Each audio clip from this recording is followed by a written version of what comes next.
Come on, YouTube, let's go, man. What's taking so long? Let's go, YouTube, let's go. All right, there we are. Looks like we're up and running. Chat, listen to me. I was breaking down little mini videos to put up on Ronnie Hayes. This is going to be an overall discussion because I was piecing together some of the symbolism for The Last of Us Part 2, and it is a reboot. It is a Part 1 reboot. Let me give you the details right now because something was throwing me off. Let me post this on Facebook and Twitter, let people know we're live, but something was throwing me off. Now, on my Ronnie Hayes channel, I'm still going to go ahead and upload those mini videos. It started out dissecting the characters as character practice, creative practice. Like, for example, Jesse, what's his purpose in the game? Simply an organ donor. He's just there to give Dina a baby, which gives Ellie a family at the end. That's it. That's Jesse's whole purpose, creatively. When you break them down, that's it. Jesse, sperm donor, that's it. So spoiler warning, because I'm uploading those videos still. And one of the last videos got to Abby and Lev, and I was kind of free-for-all talking about it. Abby and Lev's, all the mirrored storylines, like with Ellie and Abby, everything is mirrored. Ellie's entire storyline is mirrored with Abby. If you go and replay it, everything, even the dialogue is mirrored. When Joel says ladies first, Manny tells Abby ladies first. When Ellie and Joel go into the thing for the birthday, Owen and Abby go into the aquarium. Everything is mirrored. Ellie has this traumatic nightmare of Joel. Abby has a traumatic nightmare, and it's the twins. But then when Ellie has a sweet thought of Joel, Abby has a sweet thought of her father. Every single thing. Now, it was a cycle, so I thought they were just mirroring the two characters, showing that they're not. And oftentimes, they're doing things that are really layered. So it doesn't have one singular meaning. There's going to be dual meanings. There's going to be 3 or 4 different meanings, yada, yada, yada. But something stumped me. It goes beyond. It goes beyond. This might be a little loud. I'll turn this back up when I'm done talking. But it goes beyond them mirroring Abby and Ellie's character. Abby mirrors and replaces Joel. Now, hear me out a second. Abby, at the end of the game, right, she betrays the WLF, and essentially, Abby leaves with the destruction almost completely of the WLF in the same state that Joel left the Fireflies and they eventually disbanded. The war between the Scars and the WLF essentially left Abby and Joel in the end of the game in the same exact spot. An enemy on the run from the WLF. If she stayed in that area, whoever was remaining and whoever knew of what Abby did in her betrayal would have ended up killing her. Same as Joel. She is the new Joel. When you play as her, she has the shivs, she chokes people out, she has Joel's gameplay style from choking them out, throwing them down, stomping on her head. It is 1-for-1 Joel's gameplay style. In the beginning of Part 1, Joel tells his daughter Sarah to scooch on the couch. And then later when he softens up to Ellie, he tells Ellie to scooch on the horse. But when you play Part 2, Ellie tells Dina to scoot, not scooch, which I thought was weird. But then when you play Abby, Abby tells Lev to scooch, not scoot. So again, there's these little things. But if you look at the whole, the totality of it, Abby is in the end the same as Joel. And to top it off, she carries Lev like Joel carried Ellie in Part 1. Now, why is this a reboot? This is a reboot because when Neil Druckmann did Part 1, it got rave reviews, 10 out of 10, and the only people who had heavy criticisms were the people he was allied with, essentially the people who he shares, in his eyes, the same kind of thought process, the Anita Sarkeesians of the world, so to speak.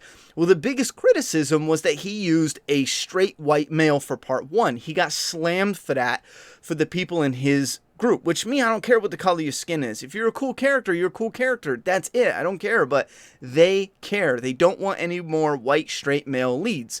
I don't even know what the straight male has to do with it, but apparently that's what they don't want. So, since having a gay character is so 2000s, 2010s, what's more modern and more, let's be real, what's more of a trend in the entertainment industry? Trans is in. Trans is popular. So he replaces Ellie, a gay character, with a trans character, and then he replaces Joel with the corrected version now, a female. Again, Joel was the veteran trained. He was the parental figure over Ellie, and then you have Abby, who's now the sister/mother figure, soldier, trained, veteran, so to speak, of fighting. And this Abby and Lev is now the correct duo.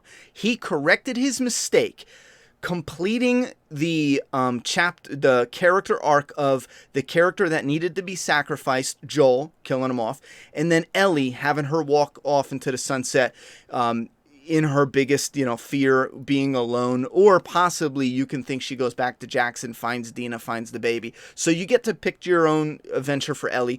Ellie's gone, Joel is gone, but now Lev and Abby, the new Joel and Ellie, the corrected, PC accepted new Joel and Ellie, Abby and Lev for part 3. And again, don't think like this is what I'm saying is like, oh my God, yes, I love it, yada, yada, yada. Because me personally, give me Joel and Ellie and call it a day. You made characters we fell in love with, just give us those characters and yada, yada, yada. For a couple, part 2 and then kill them off in part 3, I think that's perfect. Because then we get an updated gameplay with our favorites. And at the same time, I'm just going to die here and then I'll jump into it. And we'll read some of the chat. But at the same time, you give us some more of the characters we loved, and then you give us. But I'm at this point in time, I'm believing in this conspiracy theory that this is a reboot.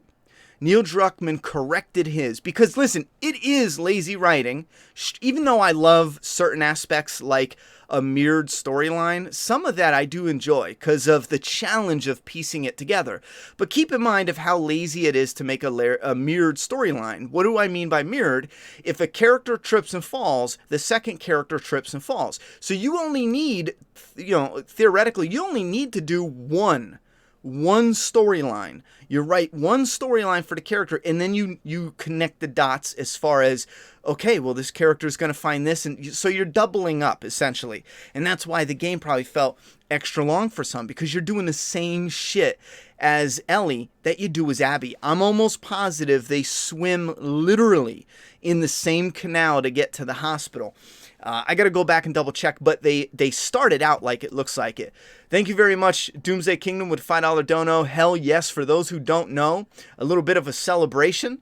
No, that's not what I wanted to do. We hit $7,000 on our IndieGoGo. This stream might as well be sponsored by the IndieGoGo, which means if you signed up, if you haven't, get going, because when we hit 75, we got another free gift for everyone who orders a book from us. Everybody who orders a volume is going to get another free gift at $7,500, and then another one at $8,000. So we got 2 more back-to-back free gifts coming. But because we hit 7,000, everyone's going to get the free gold foil bookmarks, which look amazing. They have the rider with the creeps on it, and then the Doomsday Kingdom on the back. Double-sided, by the way. And because we hit the $5,500 goal, everybody's getting their book printed in premium upgraded paper. So those are freebies for everyone so far, as well as those who signed up early with the sign up. You get the exclusive trading card for that. Shit, I forgot my iced tea.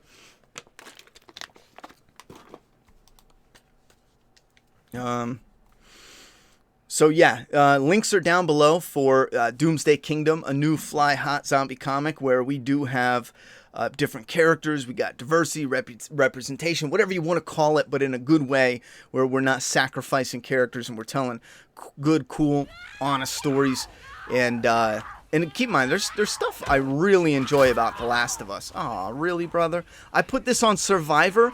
And the characters are not supposed to help you as much, but they constantly kill the frickin' bad guys for me. I don't know. And this is real Survivor. I was like, yo, Survivor's kind of hard, man. Let me see what other YouTubers are doing. And they're putting it on Survivor, and then they adjust it. So it's custom, which isn't Survivor difficulty. Survivor difficulty is where it's actually on Survivor and that's it. Not Survivor, but you ramp up the resources. Give me a break. Oh, shit. And then,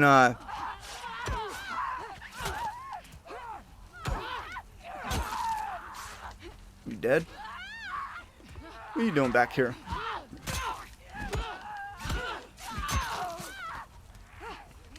Wow, it feels like there was a lot more than normal. I hate to believe. Oh, shit.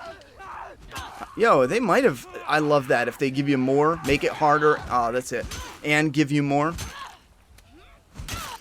But yeah, right now, I am almost sold in The Last of Us Part 2 is, you know, a Part 2 ending of Ellie and Joel's story, unless they don't think they could sell Lev and Abby in a solo Part 3. I don't know if they would call it a Part 3. I don't know if they would call it, because technically you can. She is a main character in Part 2. But I, right now, fully believe Part 3, if it happens, will be Abby and Lev, and it will be the new corrected duo that we were supposed to get in Part 2. But again, Neil Druckmann couldn't stick with his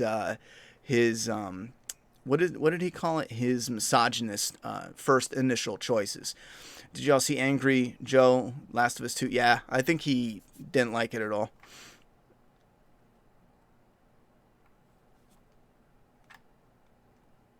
You liked Negan Lives? I'm glad you liked it.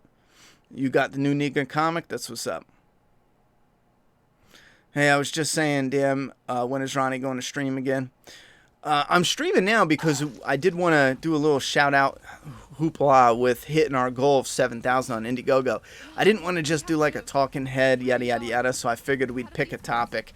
And then since The Last of Us is something I'm currently working on as far as piecing together the Flaw and Awe videos, just to... because remember, July is where we're done with everything. Our last main event was The Last of Us 2 stream, which is totally done now, so we're moving ahead with the Flaw and Awe videos, and I was thinking about doing a couple for The Last of Us 2, and if they work out, we will sprinkle them among the movie and TV show Flaw and Awe's, which would be fun because we're going to break them down in little tidbits, and... oh shit, where'd you come from, homie? And I think there's a brick over here. Get out of here, bitch. Oh yeah. And with Survivor you get less health. This is real Survivor. What was I saying? I forget what I was saying. Yeah, so here we are. Thanks for coming, mommy. The game is rushed and sloppy. Story was a complete dumpster fire. I can see and appreciate why those who hate it. Like I said before, I think if this was part 1, it would be well more received, and it would do a lot better. I think the biggest downfall to it is having the Catalyst be a character that people wanted to enjoy from. Right now, what I see is the majority of people that end up loving it weren't really big Joel fans. Now, I'm sure there's a few of you in the chat that were huge Joel fans, you know, and you ended up loving it. That's bound to happen. There's some of you that aren't Joel fans that are going to say you are. That's just how the internet works. Everyone wants someone to be wrong, you know, but I've scrolled through the comments and I've seen it's almost every single comment that was people that, you know, were Ellie fans that ended up loving this. Now, here's the thing. I'm an Ellie fan as well. Her poster's hanging up. I got a fucking Ellie doll. Like, I fucking love Ellie. Here's the thing. If your favorite character died 2 hours in, you would be just as enraged. If you're an Ellie fan, if she died 2 hours in and you played as Joel and Abby, the girl who killed Ellie, you would probably be like, fuck this, man.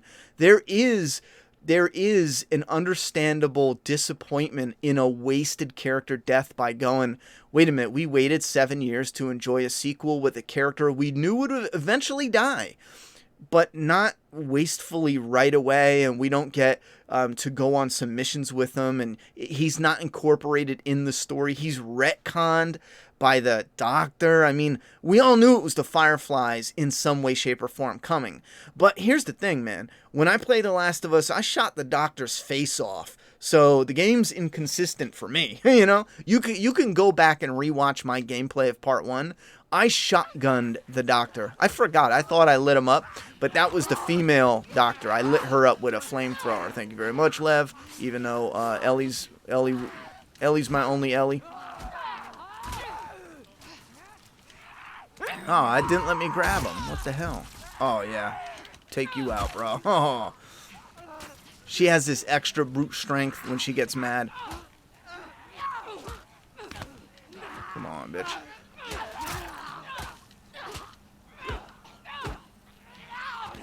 Aw, really? Really, ho? I don't know how that hurts you as a character. Just grappling with them. Oh, the slam. The... You two okay? Yeah. Oh, I don't have any healables. What the fuck? Where's... There we go. Got a bottle. Let's drink it. Oh, where are we going?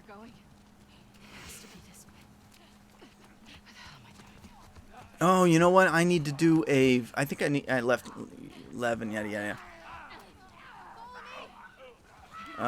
Joey said the game will be talked about until the end of summer. It was a good game, but its story was garbage. You know what I noticed? I replayed it, and I was like, bro, I'm going to be excited to replay it again. And that holds true. To get ready for my long series, if we do it, I replayed by myself off stream, soaking up all the character interactions. I replayed this game. And then after, I still found free time in between working and being a parent. And I sat down to play a little bit. And you know what I found myself doing? Scrolling through chapters going, what do I want to play? Because I don't want to play this chapter. Ellie's shit is boring as fuck when you go back to like replay it compared to all the cool shit they give you with Abby to do. It's like, what the fuck were you thinking, man? Neil, you're a bitch, man. Like, Ellie's shit is so lame in comparison when you go to replay. She fights the scars for like 10 minutes in some of the coolest scenery ever, and that's it. It's gone. You get one little mini fight with them later on. I've noticed a lot more criticisms when I go to replay it. For the first time, I was like, bro, I'm probably going to replay this a lot. And I might, because I love the world. I love the combat. I just want it to be harder. So I want them to put more enemies and, you know, give us some bullets. Because the reason I find Survivor to be real hard is because they don't, the way they make it hard is they don't give you a lot of bullets. And I know you can customize the shit, which is fine because you make everything hard, but you get a little bit of bullets, which is great because I like the gunplay. I hate having only 5 bullets every fucking time, you know? Damn, you smart. Thank you very much, Princess Pie. I appreciate the compliment. Man, it's good to see you, Ron Don. I always look forward to your streams, man. My birthday is tomorrow. Thankful for another year. Well, happy birthday. Happy birthday. I think the second half of Abby's story was definitely better than the first half.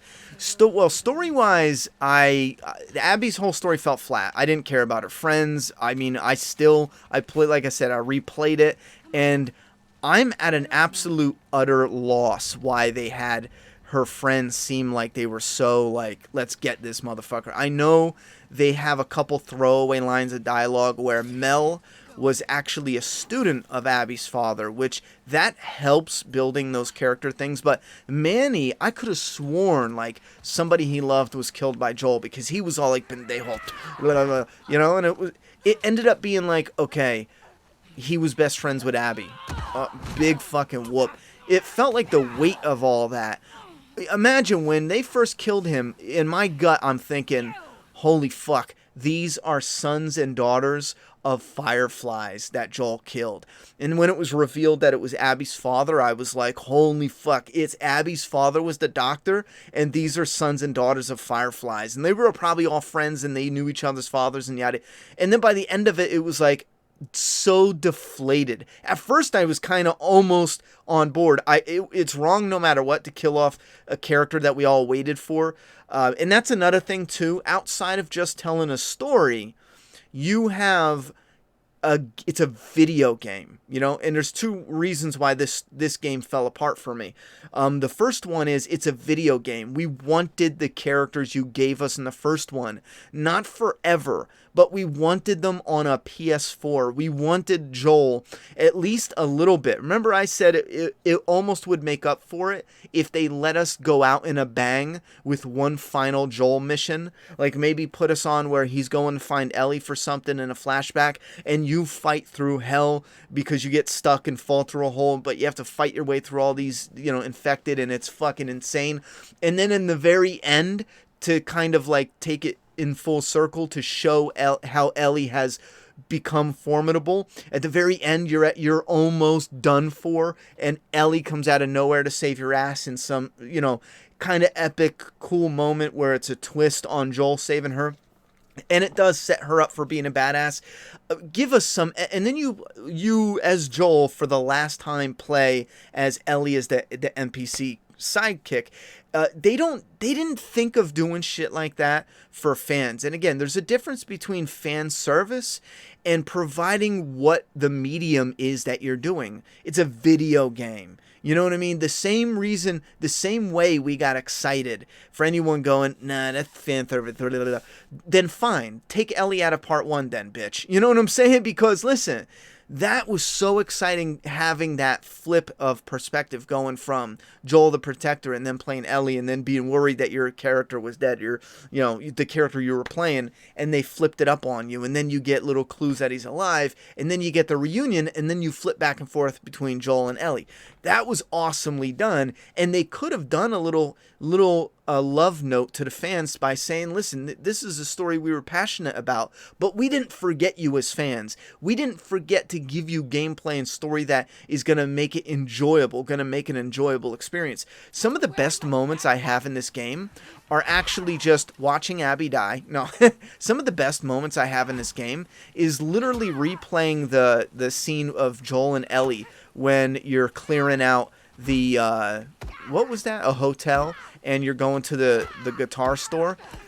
That level alone I've played like 20 times, and if I had half a game, if you cut Abby's bullshit in half and gave us 5 hours of that, bro, oh my god, I think it would have fixed so much, man, of the gameplay wise, because again, you gotta give the imagine I sell you a comic book and you're a comic book fan. Comic books are about the story, but it's the visuals. Imagine if I sold you a surprise comic book and I said, surprise, it's a novel on the inside. And even though I wrote the greatest fucking story your eyes have ever beheld, most of you would shit on it because you expected artwork, beautiful, epic, gory, awesome visual artwork. That's what I mean about staying true to the medium that you're kicking out to fans. They didn't stay true to the medium because they said, oh, Joel, we were criticized for Joel, let's kill him quick. Why do you think they picked a revenge story? Out of all the fucking stories, do you guys really think they went, let's do a revenge story with a fucking forgiveness at the end? We've already been here with The Walking Dead. Not only did Abby kill Joel the way Negan killed Glenn in the comic, and then Negan and Abraham on the fucking TV show, but Maggie forgave them the same in the comic and the TV show. Negan is Negan. Negan is Negan. Abby is Negan. Abby's story is fucking Negan. As much as, like, I don't hate this game the way some people hate this game, I'm just like, meh. I'm glad we got this world in this gameplay, but there's a part of me that really wishes they just stopped at part 1. Like, if you're not going to give us the characters we want in a respectful dosage, then fuck off, you know? I'm glad we can play it, I'll be honest. I'm glad we can play it. That's just a little salty bitch coming out of me. But, I'm so sick of people talking about this story like I literally heard a fucking reviewer say, bro, no one's ever told a story like this before. And I will agree in the way that you play the character. From a gameplay perspective, it's shit that can't be done in a movie. It's shit that can't be done that way in a comic book and yada, yada, yada. Actually playing the character, I will give in and agree. But when it comes to this story, we've fucking been here for decades. The villain character that we now come to understand has actual clear motives and was kind of in the right in a way. You know, we can understand their perspective, and they eventually become one of the allies. And most shows ran that cliche into the ground. Prison Break did it. Fucking every show does it, you know? The Walking Dead did it with Negan. They're still doing it with Negan. That ultimate redemption. We've been here before. I'm so sick of people acting like this is like the fucking golden, you know, never before written. Now, if you love it, and there's fantastic stuff to get from it, let me correct myself. I'm sick of people saying like this story has never existed before. I think that's one little bit of heaping praise that made me actually hate the game, you know, because that's not true at all. We have been here. We've been here before, man. And I'm going to go back around to the beginning of this rant. I'm going to be as cliche as this fucking game. And I called it when I streamed part 1 about how Hollywood always does full circle bullshit. I love it, but it's becoming fucking overused. The part 1 did it with carrying Sarah and carrying Ellie, and I still love it. I'm a sucker for full circle, and they did it in a shithead way in part 2, having Joel cleaning the moth on the guitar, and then Ellie setting the guitar down, and they pan out, and it starts on the close-up of the guitar moth, and it ends on the close-up of the guitar moth. The closing or bookending this story coming in full circle, storytelling-wise. And again, it's something that Hollywood just doesn't stop doing. Anyhow, but like I said before, I'll come full circle and stop at this and read the comments. But do you really think they just sat here and thought the best story for us to tell is a revenge story? No, their first ulterior motive was, we need to get rid of our mistake. Joel was the mistake. You can deny it all you want. If you go back and look at all the interviews, you go back and look at all the reviews, that was the shining mistake that he needed to correct. And I believe Neil Druckmann when he says that he loves Joel as a character. I believe that, but I also believe that he is convinced it was a mistake, like when he first made The Last of Us and only women were infected, and he said, whoa, that's misogynist, blah, blah, blah. And then again, it's a fucking gimmick. It's not misogynist, okay? You fucking flower. You have a book where only men get infected. It's called Why the Last Man. Nobody comes out and says that's sexist. You know what I'm saying? Like, it's a gimmick. It's a story gimmick to say, what about this? Only women are infected. Yada, yada, yada. Anyhow, so I do believe he loves Joel, but on the flip side, I think he recognized Joel as a misogynist, cliche mistake that he need to erase. So starting from that thinking, he thought, okay, Fireflies, boom, first. And he said this. He went back and thought, Fireflies you kill, first Doctor you have to kill, the others you can spare, boom. Doctor, okay, Doctor has a daughter, okay, some of the Fireflies are friends, and yada, yada, yada. Now, we get rid of Joel in the beginning, and this is all shit he came out and confirmed, this stuff right here. I'm adding on the fact that I do believe that he started this knowing it was get rid of a mistake character, and then from that point, they developed the rest of the story, but again, the first initial, what do we do, was based on, let's get rid of our mistake. Man, sorry for rambling, guys.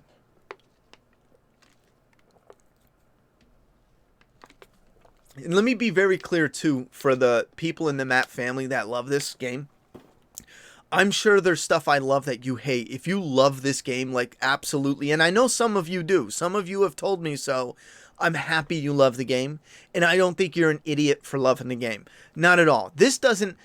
When things come to emotions, it doesn't fall in line with intellect, because again, it's emotional beats that draw you in, and there's so many different emotional beats. Falling into favor with something based on emotional beats has nothing to do with logic. No matter what anyone in the comments says, or no matter the way I speak sometimes, because sometimes I say things that may seem like, it only rings on the logic part when something is illogical. You know what I'm saying? Now, there's some plot holes in this, but again, that's in a different type of game. So again, if you love it, don't be afraid to say you love it. I'm not going to say you're stupid for loving it. There's definitely, again, if this was a part 1, I would be I would say it was the greatest game I've ever played. That is my official review. This is the greatest game I've ever played. It's the worst sequel I've ever played. At the same time. It is both of them, you know? And that is because if you take out that one thing of the character Catalyst being the character that we were...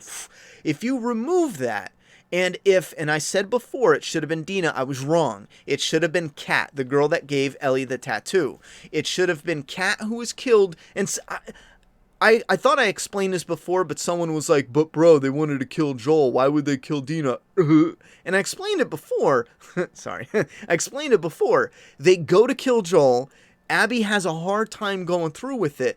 They end up showing up right at the very end, but before she can finally kill him because she has it. And again, that would draw us into her as a character.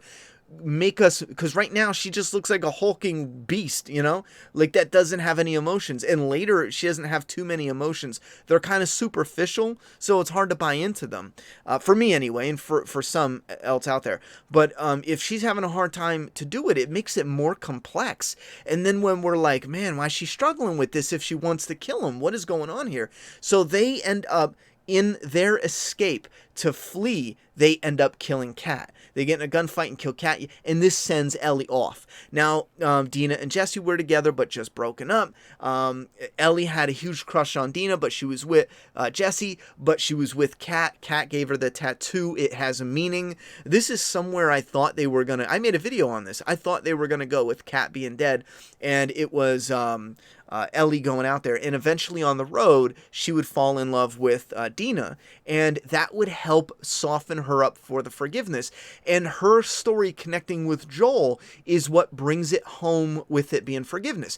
But with Joel being, you know, having the gray eye instead of Tommy, having the limp instead of Tommy because he was beaten so bad in the beating but still alive, and then having the flashbacks with the forgiveness, Joel through his, you know, deed taught Ellie how to forgive, so it'd be easier and it'll be a smaller pill for fans to swallow, because by the end of the game, for many of us, we looked back and we thought, you wasted Joel for this?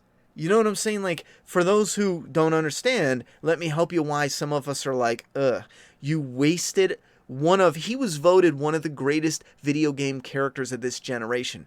You just threw that character away to do a story where the character loses so much to get revenge, and at the very last minute they're like, we've both lost so much, just fine, you know?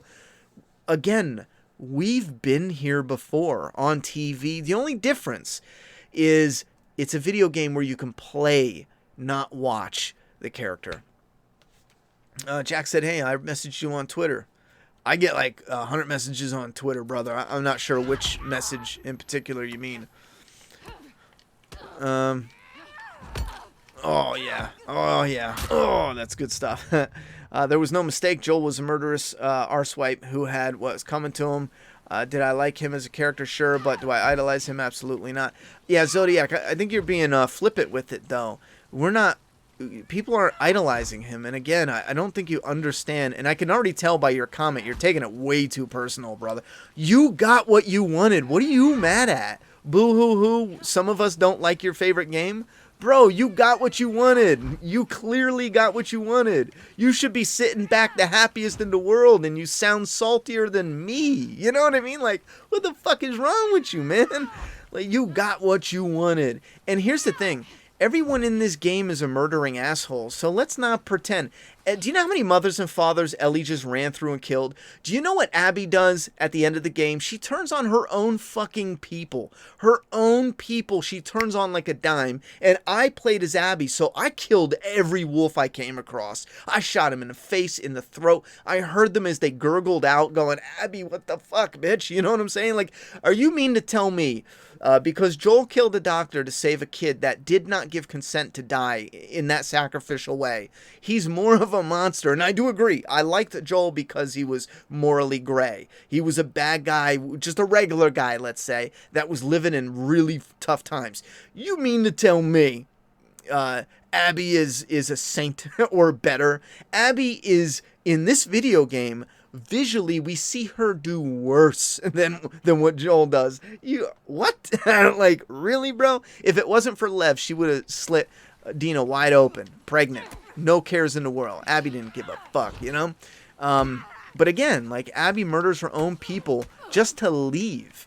And that's part of the story. That's canon. Brutally murders her own people just to leave.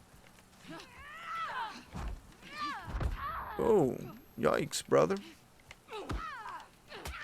I do love these fights, though. I've seen people making fun of these. I like them. Oh. Nope, not today, bitch. Especially the end fight, too. And here's another thing. I'm going to give the game props. You know what I give it props for the most? The fucking brutality.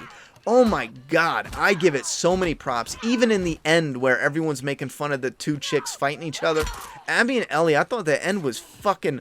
the brutality-wise. Story-wise, I still kind of roll my eyes. Because it's just a fucking waste. You know, it's an absolute waste of a story. But when it comes to the brutality... Oh my god, it's hitting on all cylinders, man. It is epic. You can actually play that ending for a half an hour, and just beat on her. She'll sit there and she'll just like catch blood out of her mouth on Abby, and she'll back up and then she'll come at you. You can beat on her, and Ellie takes a beating too. You can let them beat each other for a half an hour if you wanted. I mean, the brutality, and the reason I give it credit for that isn't just because me sick, me like, you know, blood and gore and women violence, you know? Because I know someone's going to say, you like violence on women. Someone said that on my stream, which is ridiculous. But the reason I like the brutality is because imagine how much less of an impact the scenes would have if you take that brutality from it. You almost strip the emotion by taking the brutality of it. I don't even, by the end of the story, I don't even care about Abby as a character, right? Don't care one way or the other. I'm as indifferent as it comes. I'm just like, meh. I like her gameplay, though. I mean, she fights like Joel. It's just like Joel, but without the look of Joel. She is Joel. But at the end, I really don't care. That's another thing, too. When Joel and... I'll circle back to my thought. When Joel and Ellie got together, see the reboot? When Joel and Ellie got together, he wanted nothing to do with her. They did the same thing. If you don't think this is a reboot, bro, listen. I'm telling you. I got to look into it a little more. Because this is an idea that... I don't know, just kind of popped in my head when I was doing those character breakdown videos that I'm putting up on my Ronnie Hayes channel. If you start looking at the entire story, it's a remake of Ellie and Joel in part 1. It fucking is. Even from the beginning where she wants nothing to do with Lev, just like Joel wants nothing to do with Ellie. And then they grow on each other. And then by the end, she's like, you're my people. The same as Joel and Ellie. Except for Joel and Ellie's story was done way better, you know? But they have the conclusion of part 1 and the reboot of part 1 in the back half of this, utilizing Abby and Lev. Wait, am I picking up pills? I thought I was... Wait, that's weird. Oh, shit. What's going on here? That's something else that's weird, too. When you're playing on Survivor, once you, like, I'm all maxed out. Once you're maxed out... No, I'm not. All right. Once you get maxed out, you don't pick up pills or... For my guns, they are... I think they're maxed. Once you max out your pills and your guns, you don't pick up screws and pills anymore.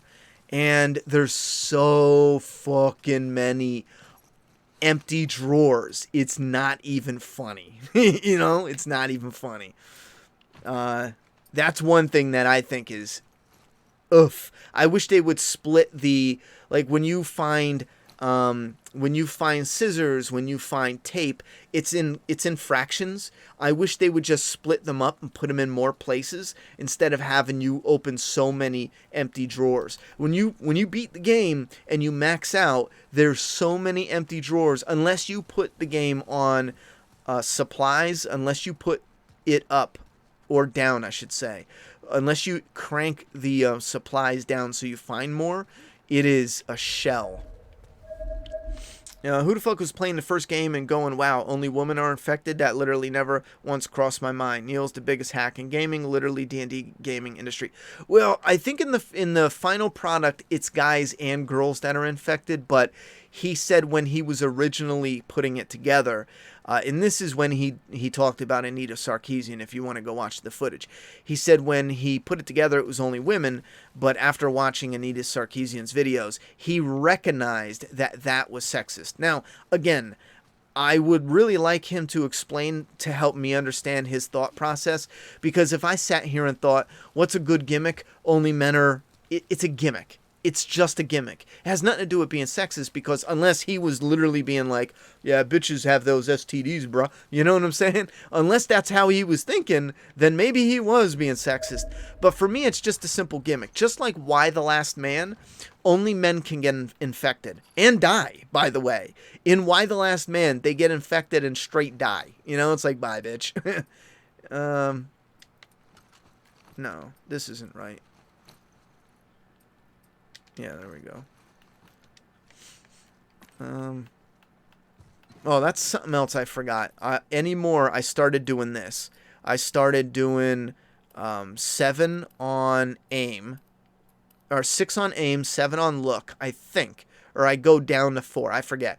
But then I go to the HUD, and I get rid of my weapon and status effect. Weapon and status. I usually get rid of all of them, but I want to see if the health gets rid of the breathing, because I did drown a couple times because I couldn't see my breath. I love the gameplay. It was fun. The story could be better. Abby's section was too long. Yeah, I think her section was way too long. I might go get my iced tea. Let me fix the issues with part 2 in the HBO series. That'll never happen. Yeah. I like the story, hate the execution. Abby's section is no longer than the Ellie section. It's just the other side of the story. I really like that. I would love to see them broken down to see how exactly they are timed out, because maybe it's I just didn't enjoy playing as Abby. I enjoy her type of gameplay, but when it came to the slower her and Owen, I just didn't give a fuck. They don't have the same charm. It didn't work for me. But I would like to see somebody map it out. Someone who's not biased, though, because someone who's biased is just gonna fucking bullshit it, you know? But someone without bias, like me, I can do it because I don't have a dog in the fight. I don't give a shit who has longer gameplay. I would just like to know who has the longer gameplay. This scene is coming up is fun. I wish they did it a little longer. And for those wondering, I was... This will help. Anyone in chat play Grand Theft Auto, the newer one, Grand Theft Auto 5? Because I played it when it first came out and I haven't touched it since, only because I don't like some of those side missions that are timed. They're really lame, in my opinion. But I was sitting down going over if we were able to get funded to make a post-apocalyptic game, but start with the gameplay. Here's my thought. If we can make a Doomsday Kingdom game, start with the gameplay and worry about doing the cinematics later, but work on getting just the gameplay. I think you guys would, be lenient and easy on us if we said, yo, we got the gameplay, but we don't have the money for cinematics, so let's sell somebody, yada, yada, yada. However we were able to do it or get funding, or like crowdfunding. Here's the game, here's the beta, crowdfund it so we can do the cinematics and finish the entirety. And it would be a shorter game, but because the way I have the maps planned out, you could potentially, if you explored or wanted some of the action, it would be pretty in-depth. I got this idea for it that I think is really cool. I won't say that in case we're ever able to do it, but the reason I said, have you played Grand Theft Auto 5 is because in it, I thought about this neat commercial where footsteps are walking on, like, bank floor, like modern day a bank floor, and then it slowly gets dusty and dirty, and as we pan out, we start to see their legs, and then we get to like some dirt and some vines and some green. So it goes from modern day bank floor to post-apocalyptic day bank area. And the reason for that is because it connects to something in my comic already, and it would deal with outbreak day, but during a bank robbery, and it would take place at the same bank like 20 years later once it's all grown in. So you start the game 20 years after the outbreak. As an example, fall back for someone who says, that's what The Last of Us did. My comic already starts, 15-ish years after the I already did it. I already wrote it. It's already published. But you start in the, your present day, and then it'll flash back to the same bank on outbreak day, and so you play that area twice essentially, pre-apocalypse and post-apocalypse. One is during a bank robbery, so you have that little strip of city, and then after the fact is something that would be in that sort of area. Again, it's not important, it's just an early concept, but my question is, didn't they start Grand Theft Auto 5 with a bank robbery? I'm almost positive now that I think about it. Which, what's cool is, to give you a little tease, if you read my comic Doomsday Kingdom issue number 2, the Doomsday Cowboy is one of the main characters that you would play. Again, I made 2 or 3 different concepts. Lazaro was one of the first concepts for a video game. I have an old concept that I'm just kind of hanging on to, and then the second newer concept is you would play as the Doomsday Cowboy. And for those who don't know, it would directly connect to the video game, but you wouldn't play as the Rider or anybody like that, or Tristan or Katie, but you would potentially see some characters from the comic. But I wouldn't, if it starts... Oh, fuck, I switched to the wrong gun. Yeah, bitch. What's that? If Grand Theft Auto 5 started at a bank robbery, I'd probably let me rethink that. But the tricky part is we already did it in the comic. And you guys will see it for those who haven't read it. Speaking of which, we are at our goal of 7,000. Congrats on that to you and us, because even if we didn't hit that, we are so independent, I wouldn't be able to get the bookmarks as well. So we're all getting the bookmarks for hitting 7,000. So check out Doomsday Kingdom on IndieGoGo if you're interested. Let me see what you guys are saying. And anyone else? What was my original thought, Jared? Because I kind of lost track of it. I think I felt like I was repeating myself, so I kind of fell back a little bit.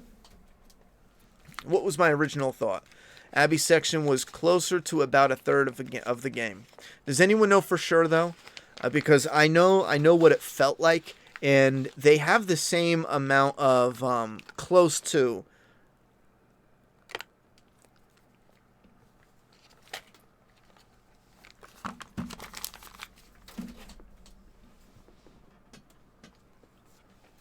Chapter-wise.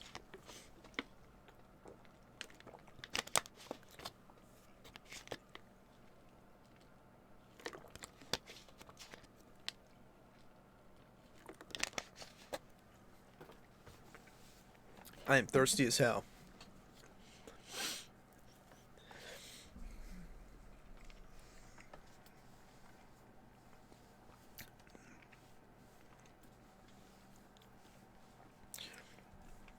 Scuffed Boy Lives says, I'm glad you saw the huge letdown this game was to fans. I will say, for the portion of fans that do feel that way, I do agree with you. The Last of Us Part 2 is probably one of the most disappointing franchises that I can remember. I mean, with Star Wars, it was like the prequels kind of set you up like a soft oof. But then when Disney came out, it was dead. And I kind of got used to it because it was just so, I was already used to it, And then The Walking Dead, as much as I love it, it hits these ruts. The Walking Dead comic, the way it ended on such a with the lead. In The Last of Us, though, in my opinion, beats all of them, because I didn't think for a second they would overlook one of the biggest, most anticipated expectations from a video game. And again, this is based on the medium. This isn't like, you gave me the story I didn't want. You know, this is based on, we had expectations for a video game. You know what I'm saying? And for them to say, well, we used your support of part 1 to get it to a point where we're going to say, let's redo that because my peers are right. I shouldn't have a white straight male lead, you know? I just think that is such a I will never replay this game, says Jacob.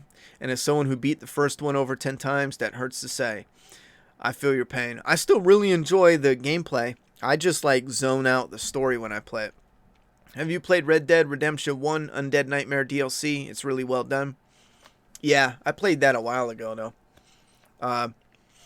With the game, going back to what I said before, though, I understand for fans that were disappointed, but for the fans that got something they enjoyed out of it, I understand why you enjoy it, because it is still well made.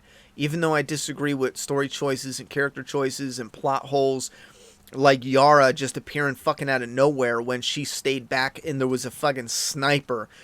You fought to get to where you were with a sniper and Yara just teleports right next.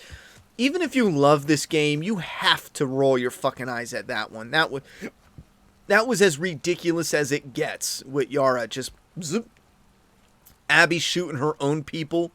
Even if she want to flee, they didn't even do an emotional beat where it was like, oh my god, this is gutting me, but I have to do this. They didn't do any of that. They just went right into like, nah, fuck my people, you know? Whoops. Get down there, bitch. Not if I pushed her. Shit. Snatched you up. Oh, really? Really, ho? Yara, what are you doing? Is that her name? Shit. I forgot I had the fireworks.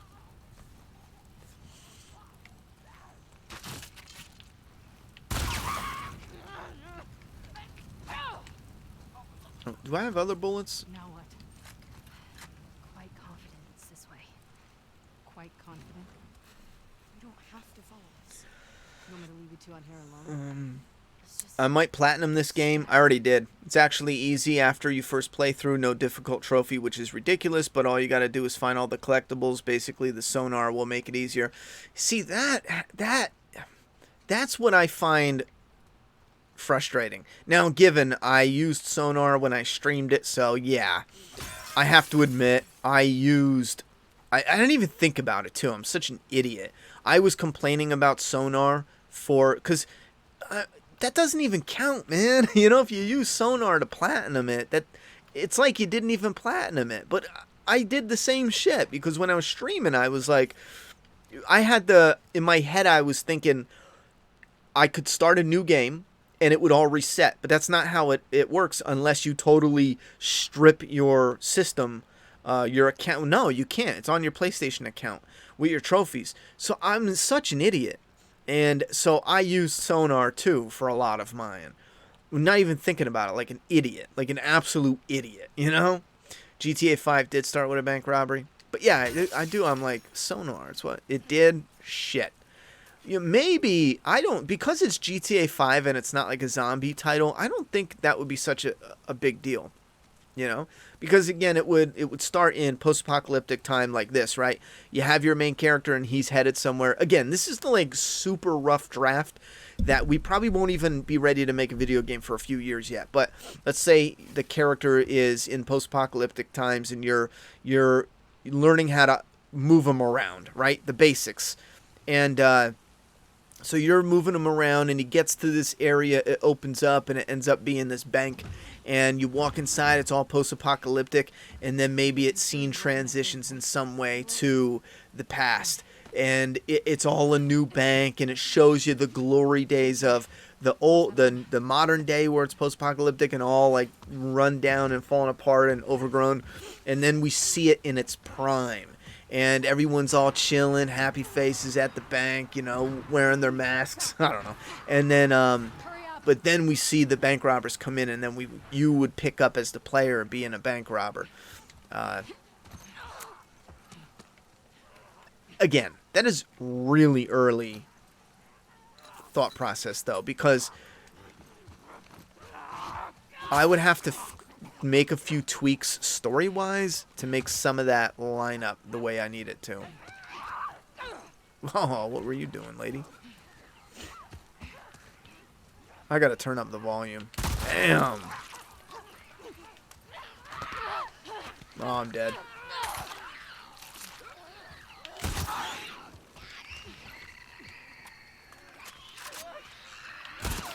Shit, I can't believe I did that.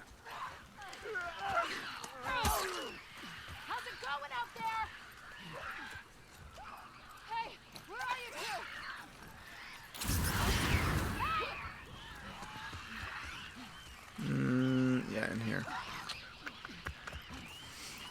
Can I grab anything?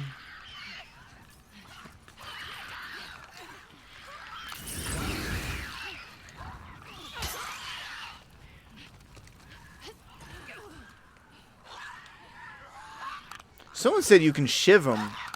You're lying. Someone was like, yo, you're supposed to shiv them when they're stuck in the crack like that. And that's not true at all. Oh, really? Because I keep trying to shiv them. And they're unshivable. So you lied to me, bro. Somebody in the chat lied to me, homie.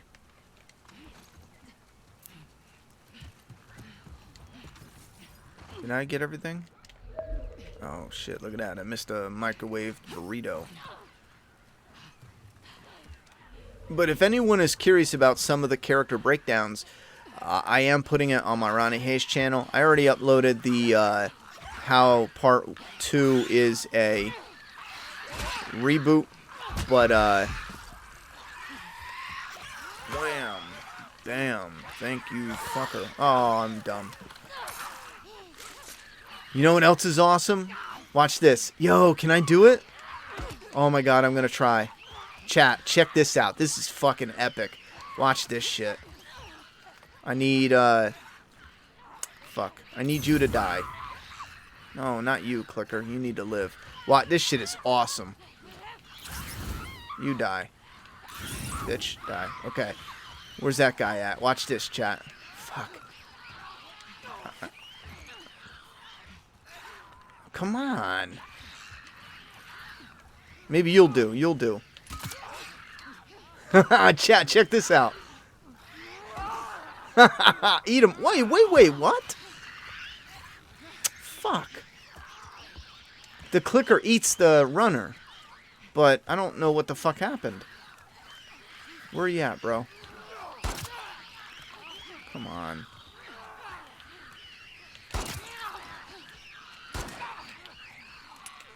Oh, shit. Are you really gonna fucking do me like this?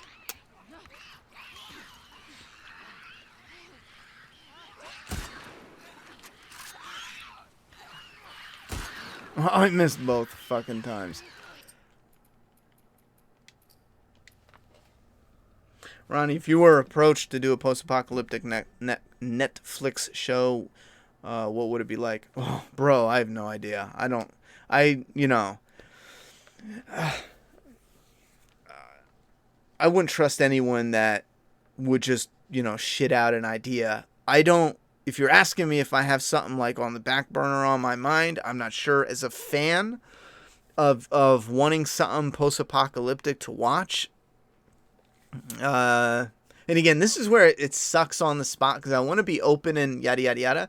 But every time we talk about concepts, you always get 5 people in leaving comments later on that are like, but if it was like that, you wouldn't be able to do this. And it's like, bro, it's a concept. You're supposed to fucking tweak the concept. So if you run into a plot hole, you fucking tweak it. You know what I mean? So, but as far as post-apocalyptic, if it wasn't like Doomsday Kingdom, what would be a good post-apocalyptic one?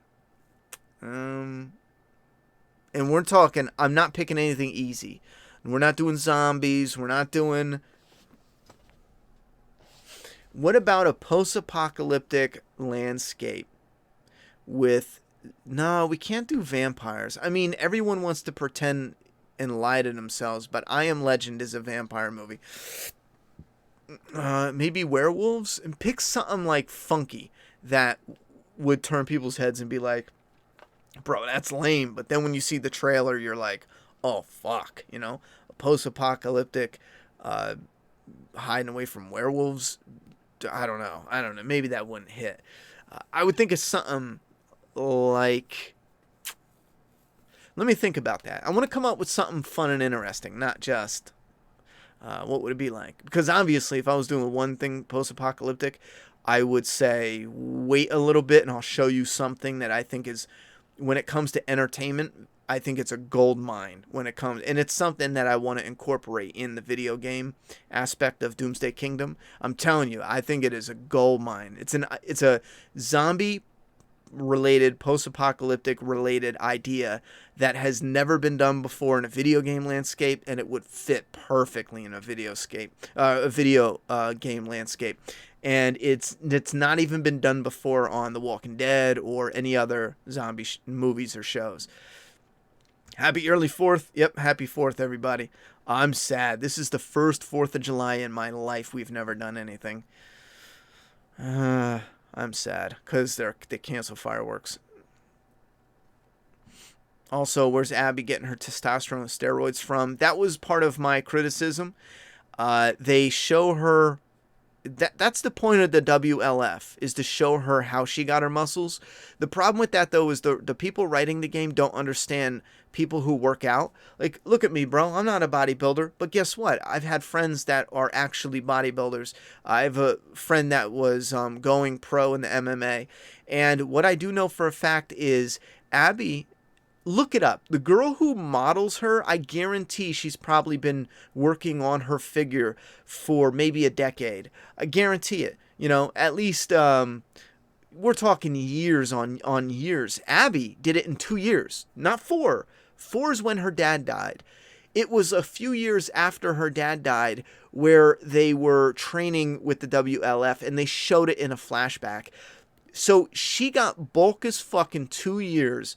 It had to have been roids. It had to have been protein and all this other shit and fucking psycho training. How are they doing all that if you're the top person in Isaac's group? Why is no one else bulked up? I know that was your visual look for the yada yada yada, but again, that is part of a criticism that really holds still. Have a good night, Joey.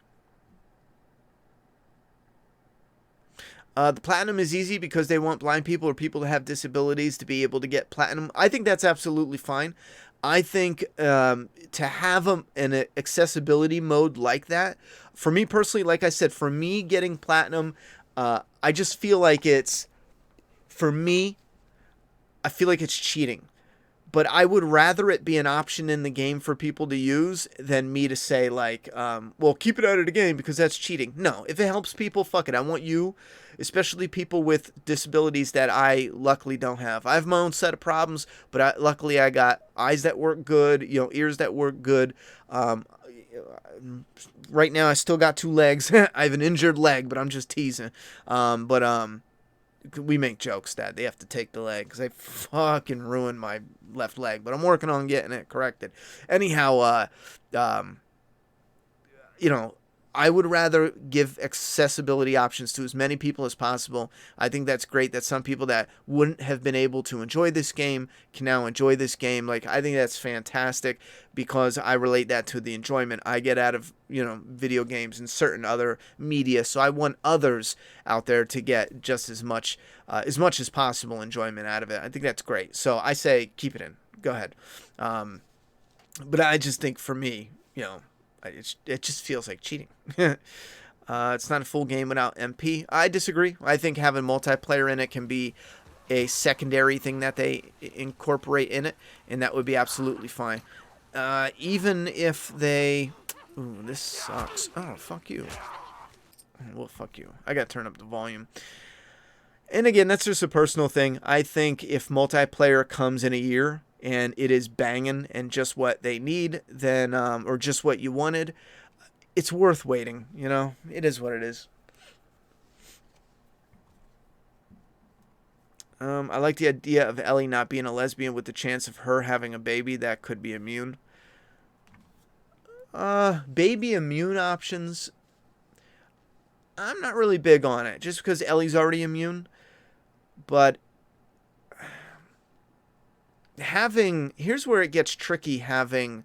In post-apocalyptic stories, it's extra tricky doing certain things, like a lesbian couple, for example. And we're just talking factual. Whether it comes to right and wrong, I don't have any boundaries that say, like, I don't give a fuck. You know, my thing is, for us to be as happy as possible, outside of harming others, whatever makes you happy, go for it. People shouldn't stand in other people's ways of being happy. That's the way I look at life. I want to find someone that I fall in love with and be happy. I'm not going to get in others' ways. I don't care what you do outside of harming people or harming children, right? So go for it. But when it comes to factual basis, men and men and women cannot have kids. And we're talking post-apocalyptic. Don't tell me, but they could do surgery or fucking scientific bullshit. I don't fucking care. We're talking about the post-apocalyptic, not in a comfortable, privileged first world situation. In the I don't know why I'm going. In a post-apocalyptic landscape, two females can't have that family home on their own. They need the male. Again, the sperm donor. That's where Jesse comes into play. So having in the post-apocalyptic story, having the lead as a lesbian couple, you need to do one of two things. They either find and rescue a baby and then adopt a baby or orphan, or they do what they did here with having that. Same thing when it comes to incorporating trans characters. Trans in post-apocalyptic, trans in the 1600s, incredibly different than today. Today we will see, and we will get a lot more of it because of the advances in modern medicine technology and what you can do as far as transitioning. So telling those types of stories are going to be a bit off no matter what in the post-apocalyptic element, because there's certain things that you can't, there's certain, restrictions and yada, yada, yada. As far as Ellie, though, having a baby, strictly to do the immunity, for me, I don't really care. I can see how others are. I crushed my leg on something and I messed up shit inside it. So I went and got scans. I had the veins scanned and all that. Luckily, I thought I severed some veins, bro. On some real shit, It was bad. I crushed the fuck out of it. Anyway, like a 200-pound headboard came down on it. Holy fuck, I beat your ass, bro. Oh, I wasted that.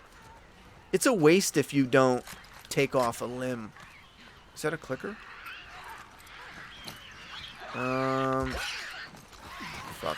Oh, yeah. Come on. Please, please, please. Please, please. Oh, see? See? I love that shit, yo. The clicker takes...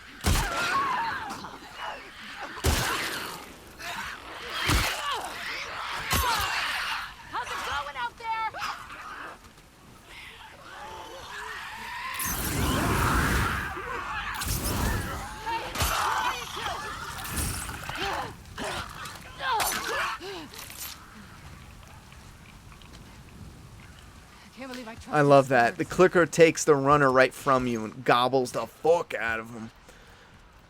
Alright, I know there's goodies around here. Give me something. Give me... Yes. Give me that. Give me... Nope. I don't need that.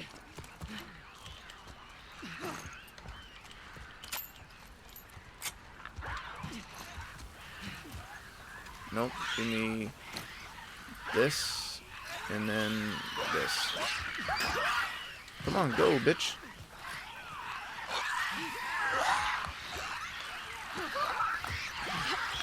Oh, you bitch!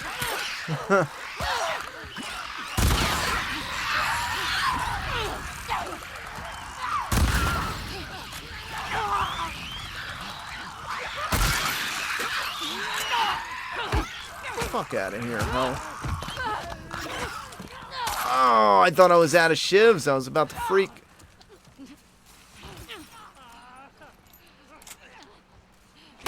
Oh, you fucking serious? I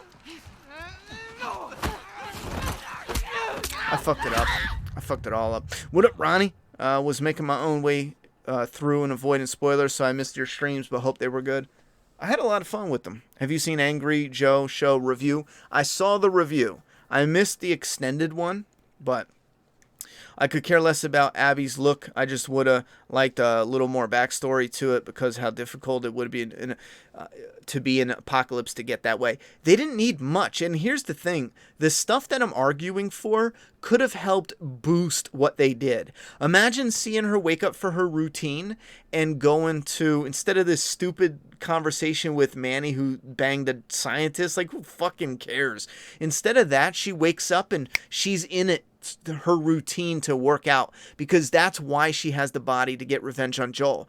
But it's a subtle thing. She goes to work out and she's like, I don't have to.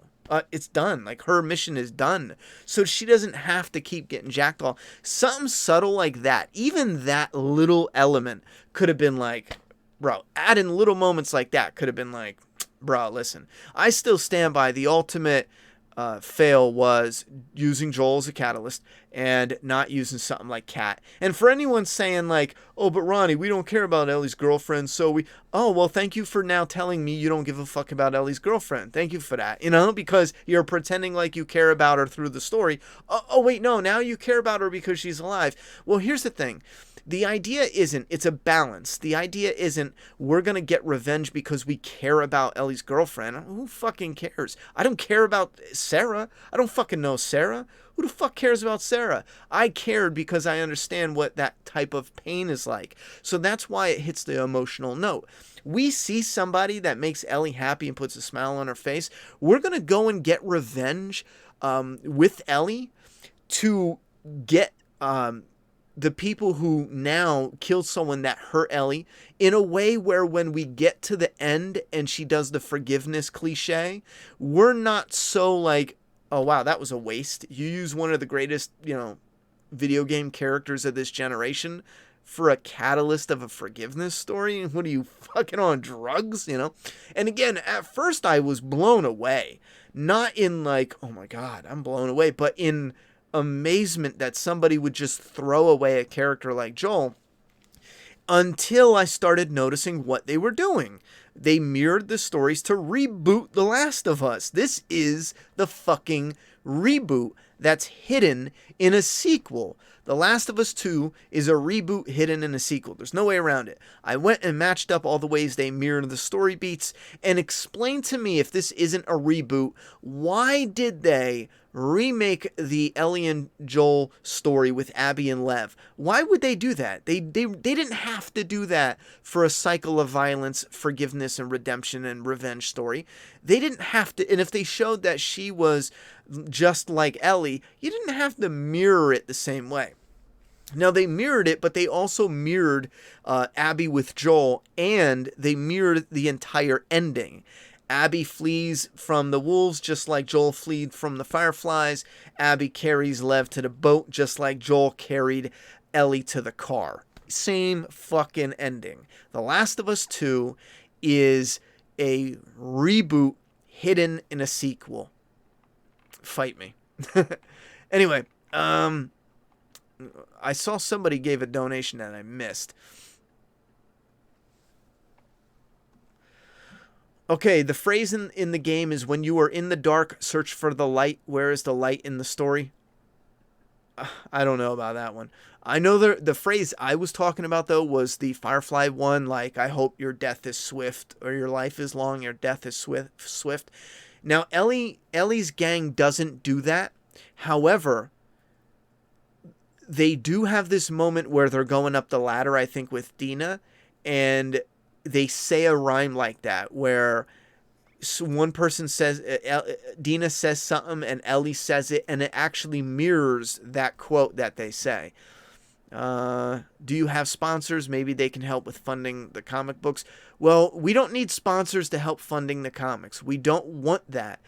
We would take investors for a video game, sure, but with the comic, we don't need it because we need customers. Right now, we're building up a good, base of customers. For anyone who hasn't jumped on board, Doomsday Kingdom, man, because when we get through the end of Volume 1, when you guys finally have it and read it, we are going to do a spoiler-filled stream where I'm going to have some of y'all on to share your thoughts and opinions. Some of you can get on and fucking talk shit if you want. If you hated it, come on out. If you maybe it was flat, maybe it was lame. Some of you, if you love it, come out and talk, because your feedback by the end of this will let me know whether or not I should write it that way or kind of make it more traditional. Because again, the ending, not the ending, but the first volume is written instead of traditionally you're closing, like ending a chapter, but also building one up.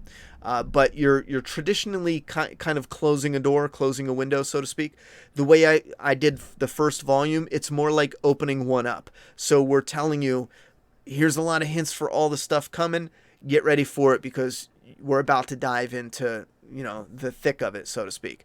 So I'll be really interested. So yeah, Doomsday Kingdom, you can find the links below. Wait, what happened to the screen? I'm dumb. There we go. IndieGoGo. Ascended Goat with a $2 dono, just showing support. Thank you very much, Ascended Goat. Where's the other dono? I don't know. Where's the dono? Dr. Death with a $2 dono. Think they will adapt this all on the new TV show? Normally, I would say no, they would adjust it heavily. But I went back and looked at the article again, and it looks like Neil Druckmann has a different type of attachment to it than Kirkman did. It doesn't seem like they straight gave the licensing. Again, I got to go and refresh my memory on, or refresh my knowledge on how some of that works, because I do believe there's straight up selling the license where they could just do a TV show with whatever they want, and they bring, the creator on board. It's just kind of like an executive producer type where they can use you as promotion or pick your brain about the characters and the world and the setup, that type of thing. What do you have coming out? Maybe we can incorporate that early. Sorry, where's your story going type deal. The one article made it seem like Neil Druckmann has more of a partnership, because they didn't say AMC has the license for The Walking Dead. The one article I read says they partnered with HBO to bring out A Last of Us. Now, again, it could have been the article I read sounded weird when I read it, but I do believe, just based off of that and how stingy he is with the IP, that he has more hands-on than we think. Reading your title, is that just a catchy title, or do you really believe that? Yes, Nilo, I really believe The Last of Us 2 was a remake or a reboot hidden in a sequel. Have any opinion on how Druckmann is reacting to negative reviews? What do you mean? I also think they made Abby look strong so they could starve her to look frail for the final battle with Ellie. Yeah, that's something I was going to mention before. I got off track, though. That is something I like. When you see this, visually powerful, dominant, and then later when you get the reveal of her being skinny, I love that shit. Again, there's stuff in here I love. Again, best game I've ever played in years, and worst sequel I've ever played in my life. It has potential. One of the biggest fatal flaws was using one of the greatest characters ever as a wasteful catalyst of a forgiveness story. Hidden in a revenge story. That is flimsy, even if on its own I would still have problems. I would still be like, well, the forgiveness, again, if they killed somebody that we weren't really that thrilled about, it would be an easier pill to swallow because you had fun throughout the journey, but it wouldn't feel like a waste. Because even then I would sit back and go, I killed 1,000 dads on my way to kill this bitch, And when I was this bitch, I killed 1,000 dads. When I'm Abby, I'm killing mad men and women. I'm not even asking or trying to find out if they good or bad. I'm just straight killing them, you know? And what's funny is they use the scars as this evil, they tear guts out. Well, guess fucking what? Yara and Lev are scars. And they didn't leave the scars because they disagreed with gutting people. Yara's a fucking scar soldier. She says it. She says Lev wanted to be like me, a soldier, a boy. So she shaved her head and she wanted to be a boy. That's the trans character. And they were against that in their religion. So they shunned them and went after them to kill them for that. Now, here's the thing. We kill the scars because they're monsters, but Lev and Yara are perfectly fine being a scar, except they claim, they put this little insert that, oh, that's not how we live. We're not down for that. But it's like, that's kind of flaky, you know? I was playing The Last of Us 1 multiplayer. Is still popping 7 years. It's funny because The Last of Us 2 is out, but everyone is still playing The Last of Us 1. I actually went back the other day to put in The Last of Us 1, and I kind of wish they would redo The Last of Us 1 as the gameplay. And I would love that, because then I can just play The Last of Us 1 with that amazing story, and then have the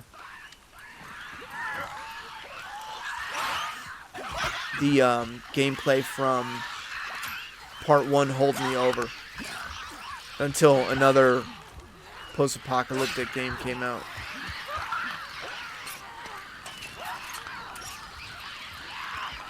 Oh, fuck me.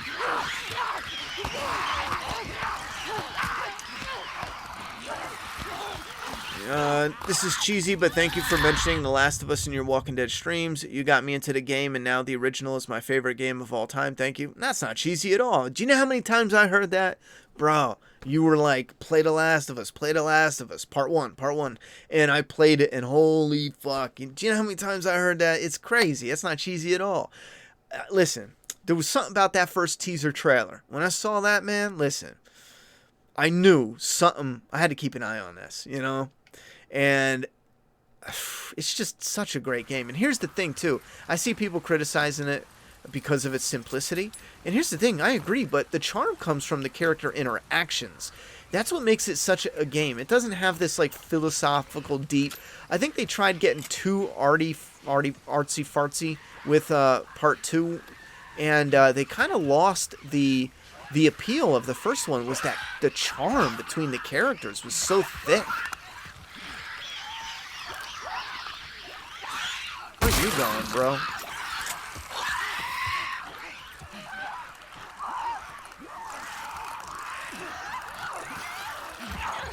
Come on. Beat him in here. Yes, come on. Where's the fucking clicker?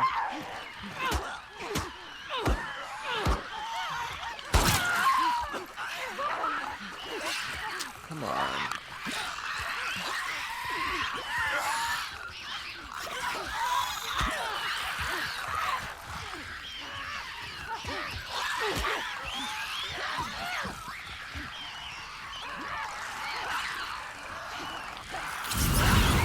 Oh, you came out this way? Fuck. Come on.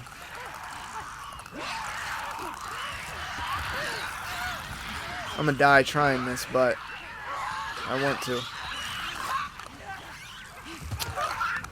There you are. Come on. Come on. I love that shit, yo.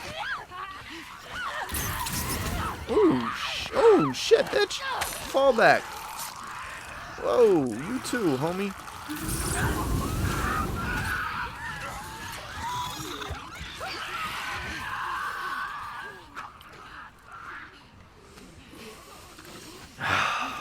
This bitch. Oh, I forgot they were so quick. I'm trying to jump in the window. He's jumping out of it. Oh, look at all of you. Nice. Oh my god, I don't have any fucking... Are you shitting me? I always have pipe bombs. Oh, really?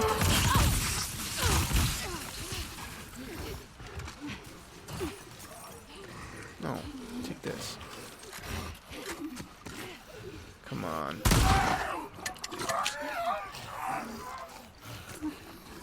Oh, fuck. Oh, fuck. I'm fucked. Nope. I'm surviving. By the hair of my chinny chin balls. I got balls.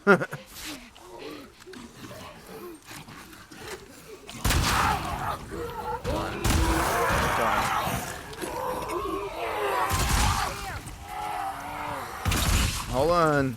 I gotta wait for these fuckers. I knew I was forgetting that ammo. Whoa, you thought, boy.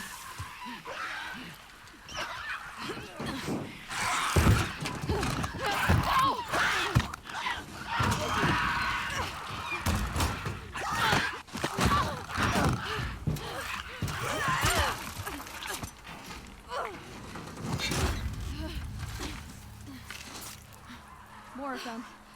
Just Part 2. Part 3 is gonna have the beginning. They're still looking for the fireflies. Lev's gonna get bit. She's gonna be immune. Watch. You don't think this is a reboot? Watch. How pissed would y'all be if Lev is immune? Okay, here's the thing.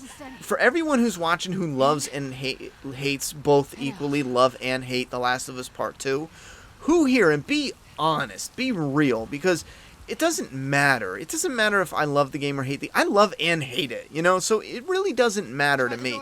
But I want, honestly, would you, and be fucking real, don't just be like, oh, I don't know about that, but then claim you love it. But would you rather Ellie in Part 3 or Abby and Lev? You can only have one, not both, not equal. Would you rather continue with Abby and Lev or Ellie? Pick. And I don't want any excuses like, oh, well, we already seen so much of Ellie, or I don't want them to ruin Ellie's story. Just be dead ass. Would you rather Abby and Lev or Ellie? Be straight up. So I'll tell you right now, I don't want Abby and Lev. No way. No way. I strongly recommend watching The Last of Us 2 interview. Neil Druckmann, Ashley, Troy Baker, and Kinda Funny. Spoiler cast. I already watched it, brother. I already watched it. Is there anything particular from the interview that you'd discuss? Abby and friends should have said why they wanted to kill Joel. Ellie was turned into a villain. Joel should have told Ellie what really happened and why he did. Here's the thing. That's something I've complained about a lot in screenwriting.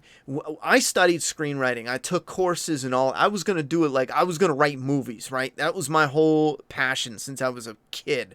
I wanted to write movies. The problem with how they train you is you never repeat something the audience already knows, and they want the conversation to go a certain way. So for Joel and Ellie, they wanted Ellie to do this whole... And again, listen to Nalo when he says, go watch that interview. Troy wanted you to believe, and this is cliche as fuck, I'm sorry, this is cliche as fuck. He wanted you to believe that the reason why Ellie was all snapped out of it is because the last thing she said to Joel was a fight. That's what he wanted just you to believe, which makes it even worse when you get to the end and you find out Ellie knew the entire fucking time.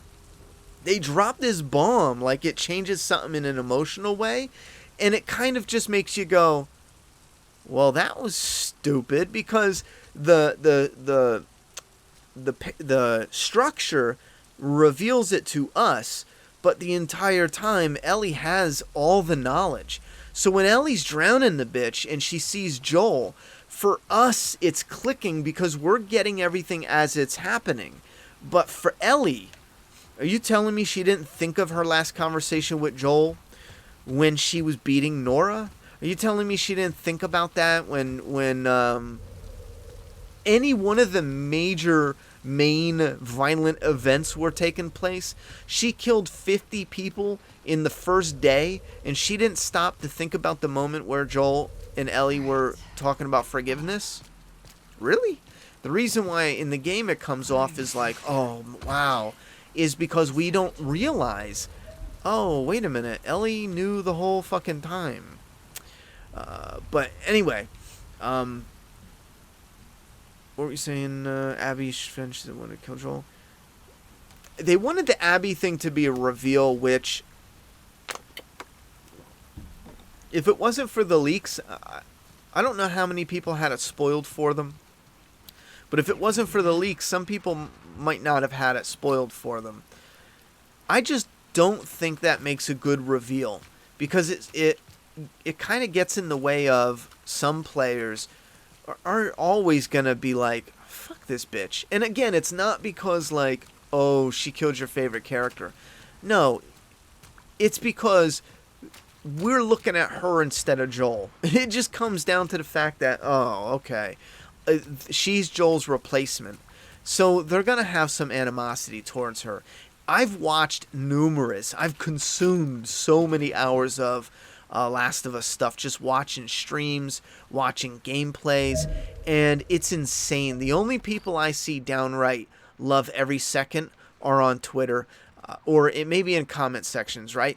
I'll see the comments, but 100% of people that I've watched straight play the game get to certain moments and they all say the same shit. Everybody kills Abby. Everybody, when Ellie kills Abby and you die, and I did it too. I didn't even know people did this because I stayed away from other streams. Every time, you can watch Rad Brad, you can watch fucking Angry Joe, watch my stream, watch so many streamers. When Ellie kills Abby, we all said, all right, game over. You know, that's it. That's the end of the game. We all said it. It's amazing how so many people, and we're not all copying off each other. We're all streaming at the same fucking time, pretty much, or playing a game at the same fucking time. And it's amazing how so many people have such similar mixed reactions, but not mixed in a way I think they wanted. They wanted us mixed in an emotional way where we grow this attachment for Abby and her friends, but for me and for many others that I've seen play the game, they didn't grow an attachment for her in the way that the game expects you to. Like, yeah, your dad died, and that sucks. And as far as like someone losing a parent in a violent way, like in this world and in this video game, it's like, yeah, that sucks. Now keep in mind, it's never gonna retcon the fact that your dad was gonna kill a child. Like, fuck out of here. That's always a problem. That's always gonna be a problem. Your dad was gonna kill a kid, bro. I played part 1 again just to kill your dad, bitch. You know, like I went and replayed Joel killing her dad just because fuck her. You're never going to take that away for fans because we're there, we see it.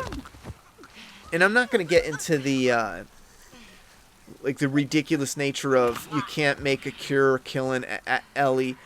The game says you can. In the game's world, you can. I don't care what the real world says. Ellie is the best. Rather plays her, definitely. The whole cast was okay with the trailers being edited to portray something different. They thought it was brilliant. Yeah, that's something I also disagree with. I've said this before. When they show Ellie and Joel when they're different ages, I'm fine with that. When they show Joel and you actually play as... oh, fuck me, bro. When you actually play as Jesse... I don't think they did anything legally wrong that I know of, but I will say that's such disgusting behavior. I personally am not buying any more Naughty Dog stuff on day one. I will probably, even if I really want to get it, I will... now, take this to heart. Because of the bullshit they pulled and only showing Joel when he wasn't in the game. When he was different ages, I'm cool with that. Do it all day long. I'm fine with that. But showing a character when it's not him and when it's another... all you had to do was just not put him in that scene. That's it. Because of that, I stood up for Naughty Dog, and I even bought the collector's edition still. On top of that, I bought my daughter a steelbook still, because she wanted the game. Which, my daughter was a psychopath Ellie fan. Guess what I found in her room? After she beat the game, she was like real off for like 2 days after. I walked in her room and she's got posters of Ellie and Joel from part 1 up. She fucking scribbled out Ellie's face. It broke my heart. You know what I mean? I was like gutted. Like, I was gutted. I was so gutted because she was like, Ellie was like her number one, man. She was a fan since she was like 5. You know what I mean? She scribbled out Ellie's face, just crossed them out. And it's so strange how she used to always make fun of me, say Joel's like lame, Joel's old. I can't wait till Joel dies because he was my favorite. But I love Joel and Ellie. And it wasn't even. I thought it was Ellie being mean to Joel. I figured that was it. Maybe she, because she loves her dad and she felt some sort of way. But it was because Ellie was mean to him and didn't go through with the revenge. She calls her weak. She's pathetic. I'm like, she says some shit I wouldn't even say. I'm like, wow, that's rough. That's a 10-year-old. That was her number one, like, favorite character from something forever. She asked me for years in a row if they're going to make an Ellie figure from, like, NECA. Something like that she can actually have and play with, put on her shelf or something. And I even tweeted to Neil Druckmann for a couple years in a row. Make NECA, my daughter. You wanted a female character out there that wasn't sexualized. Make figures. What the fuck are you people doing, And he would retweet them. He would like them. But they never made any figures. But yeah, I saw that. I was gutted. But anyway. Ellie's the best round. I forget what I was. My main. Oh yeah, so I was the one who said, when people said I saw the leaks do not support Naughty Dog, my whole shit was like, I promised my stream, I'm doing it anyway, based off of part 1, I'm gonna go ahead and stick with it. And then after, because of the simple bullshit they pulled with the trailer, I'm no longer purchasing anything from Naughty Dog specifically day one, or even I might buy it used or on sale, most likely. But I'm not supporting them day one. I'm not pre-ordering. I'm not getting collector's editions just for a stunt like that. And I'm not even telling anyone others to boycott them. I'm taking my own little personal step back, let's say.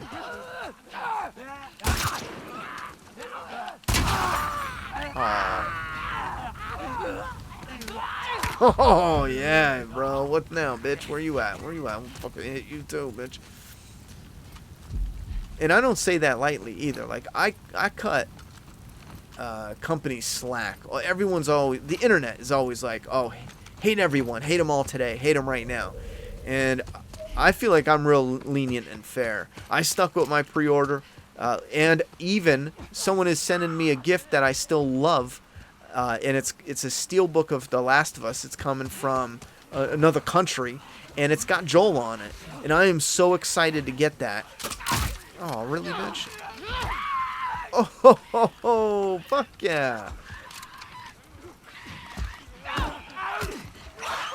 You know what? I love that little detail. That's a scar. Infected.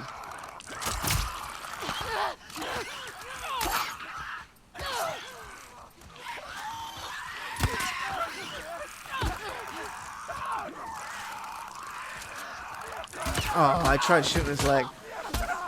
And that's a scar infected. I like how they have some of the infected wearing book bags. Some of them are in the scar outfits. I dig that.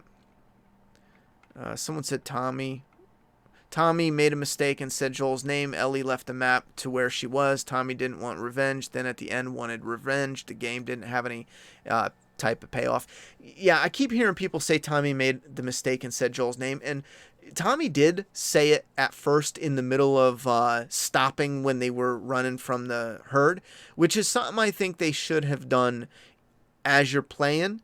And she just looks at them funny when they're going to escape and she's giving Joel the side eye and we don't pick up on it. Maybe she's thinking, do I trust these people at first? And then later they do fake names. I still think that is way more like them. It's so dumb that, hi, I'm Joel. Someone made a meme about it. Hi, I'm Joel. I've done this and this and this. She was the cure. I live down here. Here's my girlfriend. Yada, yada, yada. You want to fuck her too? Yada, yada. They did a way better meme, but it was fucking hilarious. But yeah, I disagree. That Joel, I don't know. Yikes. The Last of Us 2 should have been part 3, and we've gotten Joel and Ellie and Jackson for part 2. I said that in my stream. I said I feel like this is part 3, and we should have gotten part 2. And I still stand by, if we would have gotten an actual part 2, because keep in mind, one of the main elements is we were waiting 7 years for these 2 characters, and you didn't give us that. You said you were going to give us a part 2, but you didn't, because you gave us half of the duo. And again, Joel didn't even need to be alive for the whole thing. At least a few missions, you know? You cut Abby's story in half and give us 5 hours of Joel, and I guarantee, make his death not so fucking stupid, and enough with the Negan copycat shit. And I guarantee, imagine, you know in part 1 where you got wounded as Joel and you were walking as a wounded Joel? And for a moment when I played that for the first time, I thought, yo, he might die. They might do some ballsy shit and have him die. I don't know how they're going to finish this story in a meaningful way if he dies, but they might do some ballsy shit. Imagine actually getting wounded by Abby in some way, shape, or form, stabbed, shot, whatever it was, getting away briefly, and you still control Joel. Now, this is only one little tiny aspect. You still need to play as Joel and Ellie for a chunk to get that charm and charisma and enjoyment that you got from playing the first one, playing the flashback, the one fucking flashback that we got. Now, the non-action dinosaur one is amazing. I fucking love it, where Ellie is like, I'm on a motherfucking dinosaur, you know? Oh my god, it's so awesome, but it doesn't have action. It's not, you know, it's not something you're going to constantly replay. When you want sweet moments between those characters, you're going to go back and watch that, and you're going to go back and play the one with Joel and Ellie. But the thing is, if they would have trimmed some of that and given us, or done a part 2 and then did this as a part 3, I guarantee the fan base would have lightened up a lot. But back to that. Yeah, have us play Joel in his final moments, walking towards or away. I mean, he can even be walking towards Ellie, do something that's a little more memorable where she isn't quite there. Maybe she's on a little mini cliff and watching down, and she witnesses it from a distance, and that makes even more sense why they left her alive. Like, they could have went up there, maybe they even argued about it, we should go up there and kill them, but she's thinking like, what's this girl up there on the clip? And again, these are all little mini ideas that people can work with, not that is what it should have been. They try to build sympathy for her, but I just don't care, though. He's the one who chose to pull out a scalpel on the guy who just tore through the entire hospital. I agree. So many people are, bro, he was going to kill a little girl, bro. He pulled a scalpel on Joel and threatened him, you know? So I get it, you know? Like, I feel the same way. Fuck Abby's dad. Justice for Jesse, I agree. It might be a reboot. Didn't Ellie have a tumor in her brain in the first game? Lev might be immune because Ellie probably dies later. Have you tried slow-mo on target? I don't even know what the fuck that is. Is that a real feature?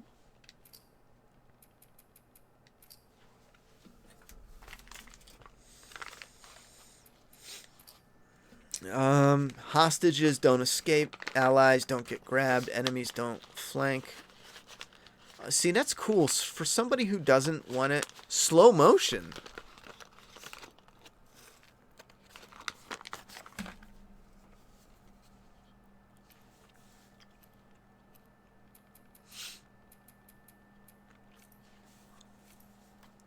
Wait, what? Toggle? Oh my god. Bro, really?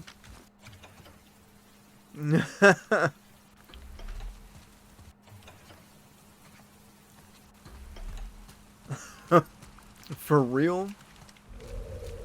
Where are these bitches at?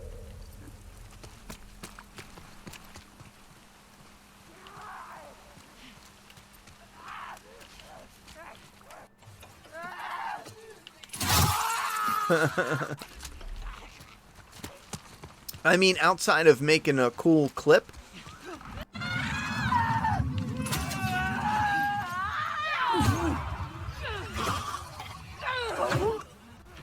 I'm not really sure what I would use that for.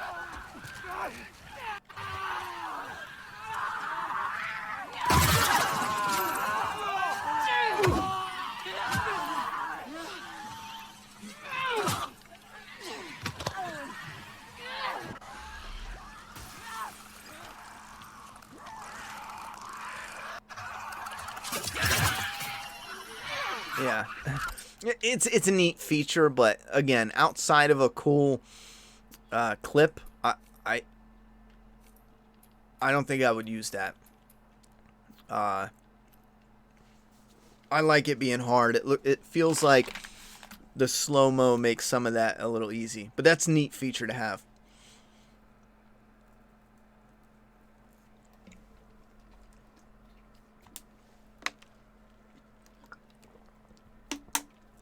Brandon, what interview are you talking about? Or what specifically? Ronda Rousey to play Abby in the show, left out loud.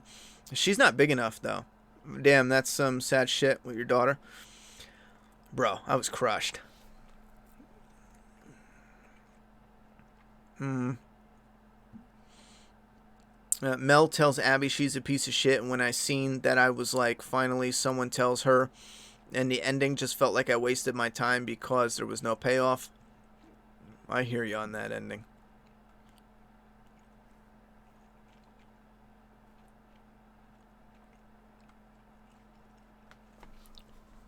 Yeah, Nilo Gaming, I understand that's marketing, but what I'm saying is I don't think it's honest marketing for consumers. I think it's borderline deceptive. Now, here's the thing. I see people bring up this um, this comparison. For example, the Avengers, having all the Avengers lined up, running at the camera. Now, the reason I see that as absolutely fucking different is the simple fact that we got that. All right. Now, we got that. That was the symbolism for everyone joining the fight. You know what I mean? We got it. Just because it didn't happen in that exact clip. And the reason why movies can't really be put under a microscope when it comes to the trailers is because they use deleted scenes, they use alternate takes. If you ever wonder why in the trailer the take they used was from a different angle, it's because they decided the flow would be better if they used a different alternate take. Now, I don't think for movies we should go, oh, they did that and they did that and it's different and yada yada yada. What I'm saying though specifically is if Joel was there, right, and Joel was involved in that portion of the story, yet Jesse was the actual one in that moment, and they did that switcheroo, because it has the essence of what the scene displayed, I wouldn't have had a problem with it. But because they just flat out was like, oh, and again, this has to do with they purposefully took a character they knew got killed off, and they knew we were all waiting to play these two, and they just made fake scenes for them to look like they were still alive throughout. That's as this. Would you still say it's okay if they put Joel and Ellie in the marketing and we played the game and it was only Abby? At what point is it okay? You know what I mean? For me, as a consumer, that thing switching Joel and Jesse was not okay. As a consumer, it was enough to not be okay. I will not be giving them money anymore. Straight up, I will be buying on sale or used. I'm not going to straight boycott. Boycotts are fucking stupid. I'm just going to, me personally, my own little wallet, I'm not telling y'all to do it. Y'all can say I'm fucking stupid. I don't care. I personally am just not giving them money anymore. Strictly for that reason. If they came out and they were like, you know what, we recognize that. That is a bit deceptive. That one bit right there, I would be like, all right, you know what, it's all good. I'd start buying again. But until then, fuck it. I think that's disgusting, a disgusting practice. And again, too, the sample I'm telling you, we got what the trailer was showing us for the Avengers. We just didn't get that specific scene itself. But we got that fight, man. It was awesome. Yeah, feel that your personal opinion. I guess they used marketing teams pulling stunts like that. Joined late. Did you happen to catch Angry Joe's? Yeah, I watched Angry Joe's review. He pretty much hated it. It seemed like it would have been better if the game was open world. I don't agree with that at all. And had story mode instead of just story mode. I don't know what you're saying. You're saying it would be better with story mode instead of just story mode. I don't know what you're saying, but I will disagree. Open world is fucking shit, you know? I love open world, and I'm telling you open world is shit. They can't do the same And I'm talking about the actual game will never run in open world.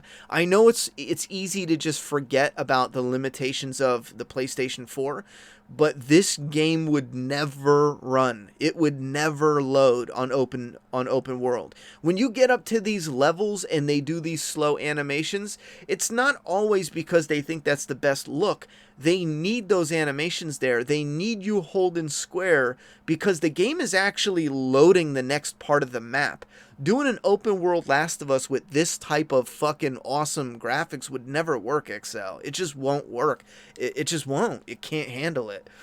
So I'm going to have to say I disagree there. Let me do this over again. I'm barely playing this fucking game. But then again, I'm supposed to be chit-chatting anyway. So are you on board for Left Behind style Joel only DLC? Oh, fuck yeah. If they did a Joel only, I would buy that, immediately. Pre-order. I would double pay for that shit. But we're never getting it. If they were smart, I think they should do it. I think it would be one way to help ease up with the fans. Now, keep in mind, what they did was purposefully... Ooh, nice. What they did was purposefully go, ooh, you know what? We created 2 characters fans love. One character is problematic around, a certain group of people online that Neil Druckmann allies with. So we need to get rid of one. Like, this is all purposefully done, and then they rebooted it with Levin and Abby. This is all purposely done. So to make up for that, because you can use any excuse you want in the book, but when you're doing a video game, like, you're not going to say, hey, let's do Uncharted 7. We're bringing it back for one last final go-around, and then have Nathan Drake slip off a cliff in the first 5 minutes and die. Would you say that's the way it should have gone? I mean, no, you would never do that. Now, thinking about it, I'm surprised. Well, then again, Neil Druckmann he's not in charge of it like he is with this. I'm pretty sure this is like his baby. But with Uncharted, it was Amy something and someone else in the beginning, right?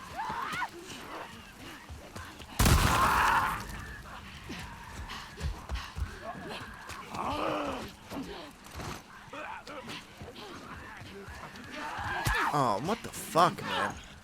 I tried this shit and, where are they? What the fuck? Where did it go? Oh, yeah, here we go. Oh, it could probably only be done with Ellie.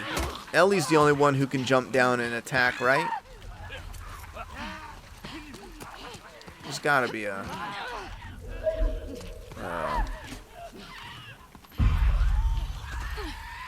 One thing I do really enjoy is the big open spaces with the clickers and infected running after you. Because your characters will get winded after a bit. Oh, I don't have a fucking shiv. Oh, I'm dead. Did you watch Greenland trailer yet with Gerard Butler? I don't think I did, not yet. If you're not immune, why would you get these creatures in a headlock when your arm's right next to their mouth? Seems like a bad idea. Yeah, it really does. R2D, wait, RD, oh, Resident Evil. I thought you were talking about R2D2. It's just a perfect example of how to kill a main character correctly and get away with it. In The Last of Us 2, it was so rushed. Yeah. What time is it where you are, Ronnie? It is 1 in the morning. Naughty Dog had a press event, and the demo creators played was that neighborhood just before Jess grabs you. But when they all played it, it was Joel that grabbed them. Yeah, see, that's a... I remember doing a video on that and being like, okay, guys, enough with the...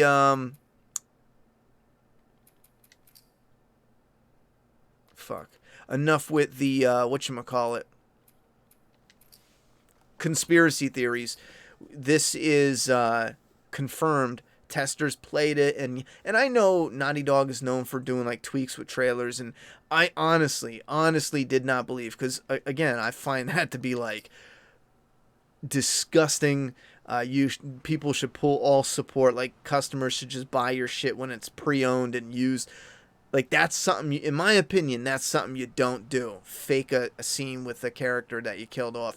And again, if Joel was in the story, but in a different moment in that story, but still active in that storyline, I would be like, okay, because we still get it, but we just don't get that exact scene. That's fine. But doing it like that, again, where do you draw the line? You're going to come out with a Last of Us 3, show Ellie the whole time? Because again, just because you showed one clip, if you okay that, it justifies doing it again and more. And you can't say, okay, that's fine, but you can only do that 5 times. You can only do that 10 times. At what point can you say you can't do that? It's either false advertising or it's fine. And if it's fine, that means that anyone thinks they can make Last of Us Part 3, show Ellie and everything, and then when you actually play the game, you're fucking Lev. I don't think I saw comments for anyone who said they want to play as Abby and Lev in Part 3. Who wants to play as Abby and Lev in Part 3? Fucking put a 1 below. Put a 2 if you want Ellie. Abby and Lev in the Part 3, or Ellie in Part 3. Put a 2. Now, here's the thing. At what point, right, is it problematic? Can they do it once? Can they do it 3 times? Can they do it 5 times? Can they do a whole trailer, and then when you play it, it's actually Lev, and it's Abby and Lev for Part 3? The way I see it is, if it's okay, there's no limit. Like, so if that's okay to show Joel when it's Jesse, then there's no limit to where... you know what I thought of, too? One of my old videos, I said, yo, Jesse's got a similar jacket as Joel. I wonder if they're doing a switcheroo. I fucking said that shit, too, and at the time, I didn't think they would ever do something like that. Anyway, the shortcut... I wanted to skip Seattle because we get to the... Where is it? The forest, the coast. Yeah, this coast and return to the coast. That shit is lame. I think this one is actually cool, though. The shortcut is a nice environment, but not too much action, I don't think. The descent is pretty cool. Ground Zero is alright. You know what I'm doing? Fuck this, yo. You know what this is what I'm gonna do. Finding them strings, baby. I'm finding those strings. I had this idea. I was going to go to finding the strings because I think it starts with Tommy. I'm going to play it and I'm going to create a new save where I save it at the Joel and Ellie part. And I'm solely just going to binge the shit out of that, playing that. Naughty Dog had the open world would have had issues. The story that makes this game so special would not fit. Yeah, story would be a problem in an open world, as well as the actual game not being able to play the way this does. They destroyed the whole experience for me. I really was evading spoilers. I always tried to test things by my own. They got me on this one. If PlayStation can't handle open world games, more reason to switch to Xbox. Xbox doesn't have those issues. All right, XL, again, you don't, I'm sorry, brother. I know your name. I know you're in here a lot. I know you've been in here for years. I'm trying to tell you right now, you don't know what you're talking about. It's not about Xbox versus PlayStation. Days Gone is a fucking open world zombie game exclusive to Sony that has hordes of zombies, and it looks pretty fucking good. My point is, the type of graphics they do in this game, the type of storytelling, the type of we're talking all of the interactivity with the environment, everything that you can do, the whole shebang. When you put it in an open world style, first off, the tension, the flow, the pacing, and the story all changes with open world. It's not the same. With open world, you control it, and it has to slickly block you off in certain areas to let the story progress a certain way. So it's a different form of progression. It's a different form of tension in the storytelling. On top of that, when you have open world with a story like this, it won't fit. No way you make it fit unless you do some serious tweaks. To add more to that, why does this need to be open world? And again, Days Gone is open world and I fucking love it. I don't ever want you to touch The Last of Us for open world because there's so much filler and reused shit in open worlds. It's not even funny. But now some of the sites in this game I wouldn't mind fucking revisiting, but it's just not the same build wise, and that's the same for Xbox and. You should just Yo, apologize to her. did I get this? Okay. What's going on? And again, that's the same for Xbox and PlayStation. I can tell when you're off. I think I did. Yeah, I did do this. I did do this. You let me know if you want to talk about it. Okay. For some reason, I forgot I platinumed this game. Is that right? Got stragglers. How many? Just a handful. I purposefully kept killing Abby. Never felt so evil. Yo. It's funny when you see,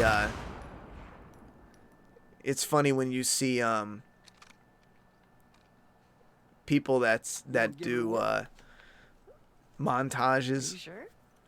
I'm feeling generous. Interview is called Beyond. I'll check out the interview. Yeah, so we got everyone sitting here saying, I asked for Abby and Lev, number 1. Just Ellie, number 2. Continuation. Now, I probably should have said, do you want a Joel and Ellie, an actual Joel and Ellie story? And it takes place in between the gap. I mean, they fucked it now with their ridiculous, I was mad at them, but now I'm not type story. But we've got 2, 2, 2, 1, 2, 2, 2, 2, 2, 2, 2, 2. 2, 2, 2, yes, 2, Ellie, 2, 2. Did we have 1, 1? We have 1, number 1? Fuck Abby and Lev. Is that a 2 then? 2, just finished the game 20 minutes ago. Play nice, you two. See you guys going back and forth at it. Just drop it. But yeah, XL, that's why I'm trying to be, because there's no easy way to say that that's just wrong. And again, I'm not like a fucking, I don't know everything. I legit was watching videos that had people in the industry explaining open world game and development on linear storytelling. And there's clear restrictions. And when you look at how they do it, it is amazing the way they come up with shit that you never see in the game. Oh, fuck me. Oh. Oh, got that little bastard crawling. The way they solve problems, the shit that you don't even see in the game, and I don't even know the half of it, just from the little bit I found out. Like all the different little ways, like for example, and this is like just an example, this isn't like an exact one that I know of, but see, we have this little thing where we're talking and yada yada yada. Well, at the end of it, when we have a little stroll, the reason why it doesn't just jump right across a wall and here's Joel is because they're loading up what's coming next. And bam, hold on. Oh, fuck you. Oh. And again, open world games, there's stuff that even Xbox open world games, there's stuff that The Last of Us 2 has in it that they can't do. Even down to certain weather patterns, certain weather types, certain textures. Come on, really? Gotcha. I like this thing. I love this shooting moment. I mean, fuck, man. It's fun. It's like a little puzzle. Wait, I want to shoot that deer. I love it. Ellie looks cool here, man. I wish we had 5 hours with Ellie here and Joel. Oh, man. What we could have had. Something by the ski lifts? Look way out there. Under those gondolas. Have you guys tried just shooting like this? Oh. No rush. You'll find it. The handful more. Oh, man. Oh, come on. I'm way too high. Try again.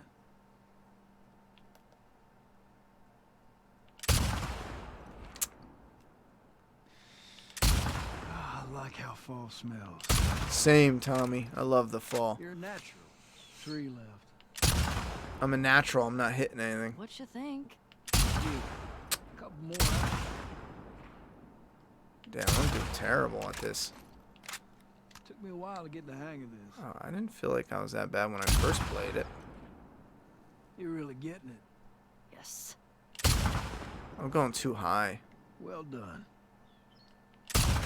Yeah, I'm not seeing anymore. I was going too high. Yeah, me neither. All right. Let's head in. See if Joel's back. Sure. The drop off in the distance here, you don't aim it right on the bullseye, because watch how the bullet drops. See how low it goes? So if I'm aiming at this truck, it goes on the ground like right here. So instead of aiming with the center crosshair, you actually use these lines to gauge it out. So I was actually using this bottom line, see the very bottom on the truck, and that seemed to be the one that was pretty on for this distance. For the one back there, it was in the middle of the 3 lines up top. So if I put the 3 lines up top, I'm still coming up short. Now if I put that bottom line there, bam, right on the money. That's why, because of the bullet drop off. I'm playing Last of Us Part 2. Now right here, for example, and again, as an example, because of everything that this game is running, they'll use scenes and moments like this to load up the next stuff that's coming with Joel.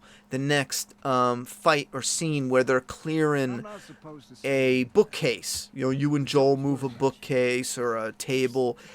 That's given the game time and the engine time to pop up everything that it needs, pull up the next portion of the game. So that way you can play this game with no loading screens unless you skip cinematics. Now that's different, because while the cinematic is playing, it's actually loading up the next mission that you're going to play game-wise, you know?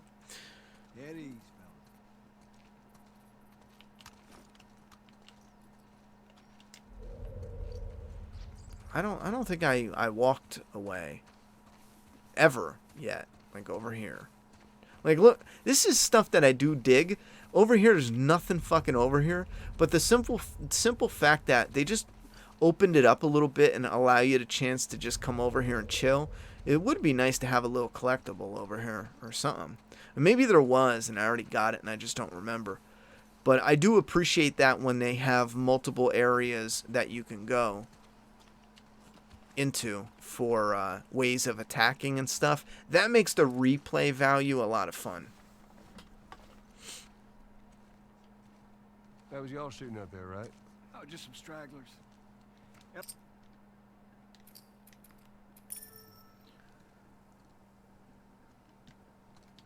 Are you sure you don't want to come? Get on now. He's waiting. I'm pretty sure I know there's a comic. I think that's so funny how Joel talks about reading a comic. But I'm pretty sure there's bullets. Doesn't smell too bad. Take that bottle. Bam. Yeah, I'm pretty sure there's bullets right here. And maybe over here. Nope. Alright, I was wrong. Nope. Oh, yeah, there we go. Or something. Alright. I'm just... Oh, look at that. Sure I I missed have something. everything. Bam. Bam.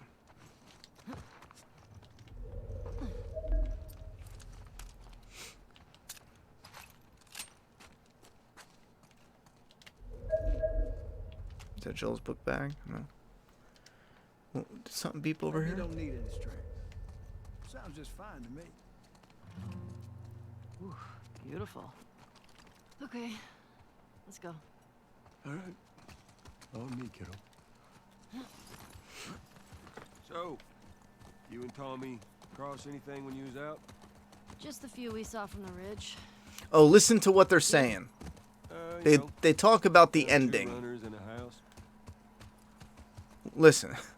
They just give it away. You're handling your own quite well on the group patrol. Not the ending, but you'll see. I'm recommending you for paired patrols. Well, I think you're still a bit young for it. I'm a better shot than almost I'll all turn of it up. them. And I have more experience than most of the new recruits Look. who've... You think you're ready. I trust you. Okay. Thanks. You just do me a favor and start with the shorter routes for now. You know, see how you handle them. All right. Hey, you remember those, Right here. Savage Listen. Starlight comic books that you're into? Yeah? Tommy and I found some when we were moving through that school the other day. Did you like them? Well, you know what? It's not really my cup of tea, but... Dr. Daniela Starr, I mean... she's Dr. Danielle pretty- Starr. She's a savage. Well, what she does to Captain Ryan in that death match... That death match, Captain Ryan. Talking about Abby. Yeah.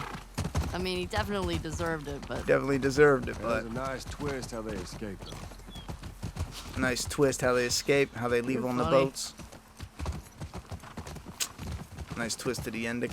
Now, obviously, they can't come out and say it, but you know they're hinting at it. They always do shit like that. Music store's up that way. We're gonna have to leave the horses here. Okay, hold on, Joel. Sounds good. I wasn't done, Joel. I want to ride, brother. Woo-hoo. Look at that. They should let you open up. Yeah. See, I think that's cool that they give you a little bit of space to just... It would be neat if we get back and Joel's like, what are you doing? That's fucking awesome. I don't know. I like riding the horses. Alright. Hey, Shimmer. Don't get into trouble. Here we go. Save game. Let's do Seattle. Let's save over that bitch. There's that music store. Yeah, I see it.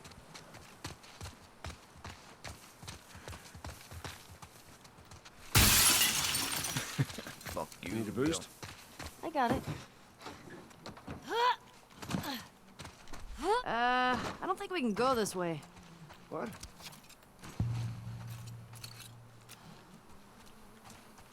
Damn. Used to be able to swim across there.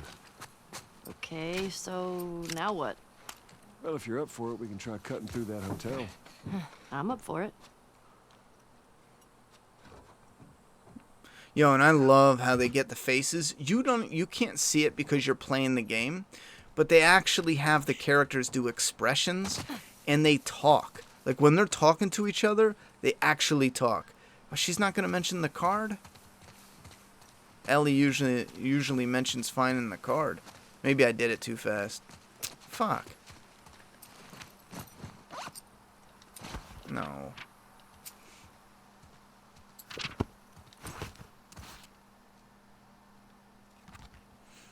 Oh, thanks for the subscription, Hulk. Nah, damn it. I guess I did it too fast. She'll mention the card to him.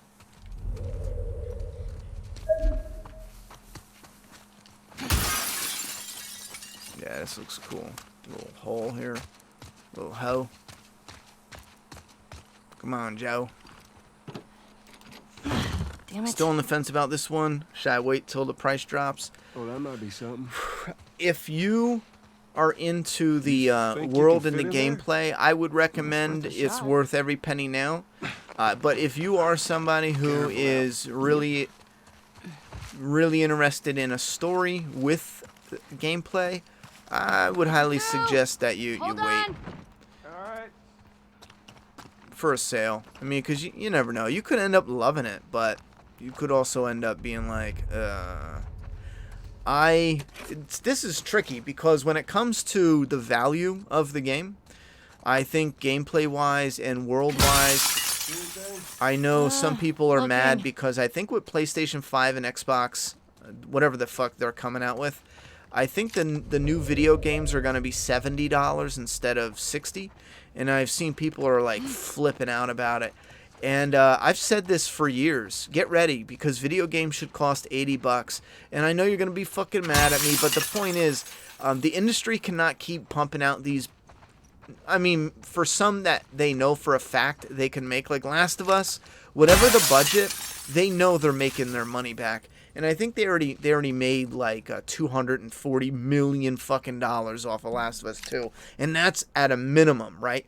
So they probably made like $300 million off it in the first fucking weekend. Anyway, whatever the budget, but for other bigger games that aren't maybe fully backed or have fully established fan bases like The Last of Us, doing the $60 a pop, it's just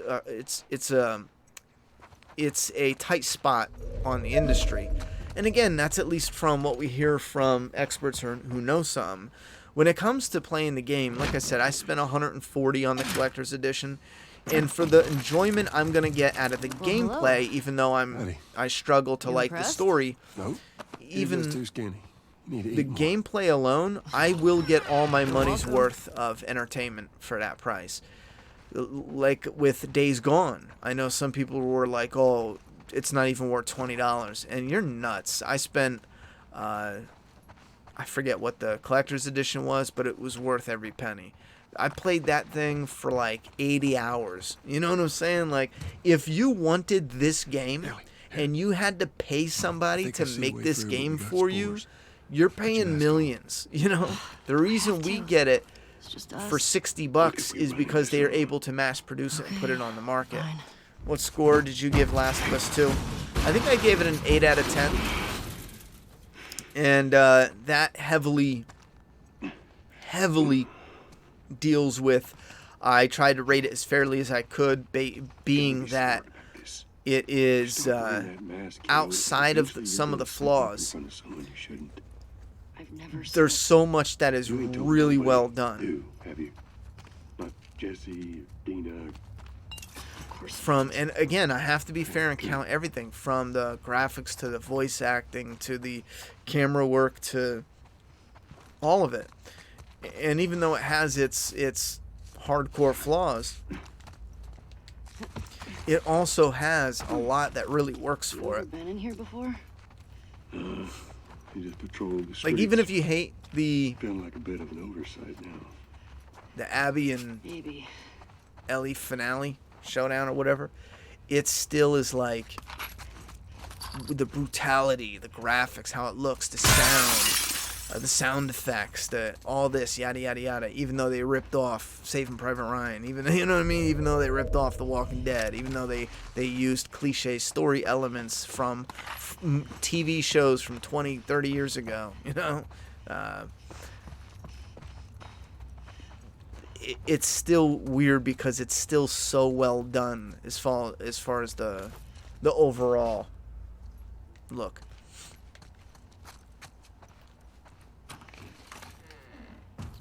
Depends. For me, it was day one purchase, and I'd even buy it again after purchasing it. For others, maybe a sale, but I'd also be curious to hear what Ronnie has others to say. I like the Rattler's compound at the end. It was cool releasing the creatures from chains. I like that part. Being able to release them too, I thought that was cool. Wait, was I just in here?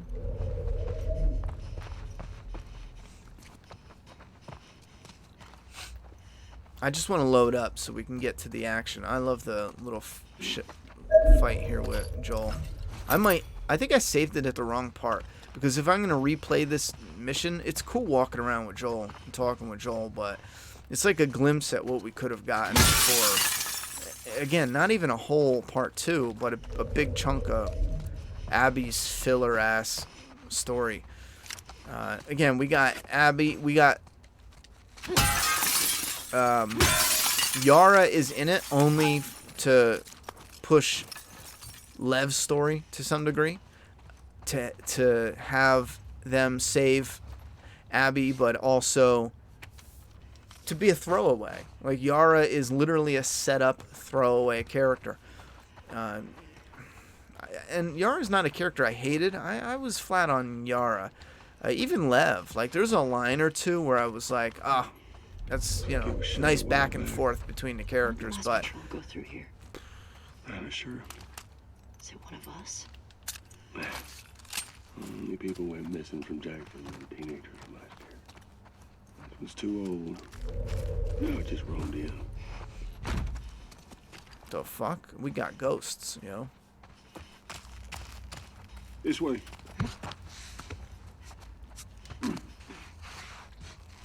They should have let us play as Joel in the flashback. You know what? It's tricky. Here's the thing. The reason why I love this is because you can't do this in part 1. In part 1, when you are playing Ellie, Joel's not there. Even in the whatchamacallit, Left Behind, I mean, Joel's injured and off to the side, but he's not awake and walking with you when you play as Ellie. The only time is at the end of the game where you walk to Jackson, or the edge where you look over. So it's really cool playing, you know, the first game is Joel and the second game is Ellie with Joel. You know, it's a really cool flip. I love it. It's just I wish we had a little more of it, and I wish they let you play as Joel for at least a little bit in the game, a different flashback or something. And here's the thing, if you wondered, oh, here's where I should have saved it. If you wonder why they did what they did in the beginning, because they let you play as Joel in the beginning, there's a simple answer for that. Wait a minute, really? Let me save it here, in case I messed it up. Overwrite, yes. In part 1, you play as Sarah. And that's the first character you play with, and Sarah gives Joel, the main character, a gift. In part 2, your first character you play is Joel, and Joel gives Ellie a gift in the beginning, a guitar. So they literally copied what they did. Now, I like shit like that, so it's fine, but the only reason we didn't get to play Joel after the fact is the only shit they did with Joel is to connect it with Abby's story. They said in an interview that Abby's story was fucking massive, and they kept trimming it down. And here's the thing is, I don't even want to know what some of the original concepts looked like, because Abby's story was far bigger. And I think there's way too much of Abby in this game the way it is. Imagine having 5 more hours with her. Oh my god. Fucking wow. But the reason we didn't get more Joel in this game is simply because they didn't have anything else to mirror Abby's story. They didn't for once think, okay, you know, we need that moment strictly for the gamers. And again, this is where it's not fan service, but it is something that you need to incorporate in something that goes along with the medium you're creating. You think the game is above average? Yeah, I think it's above average. Ronnie, you must be the one who gave an honest review to the new Walking Dead comic. It felt like something we already saw numerous times. I was not impressed with the new Walking Dead comic. Not impressed at all.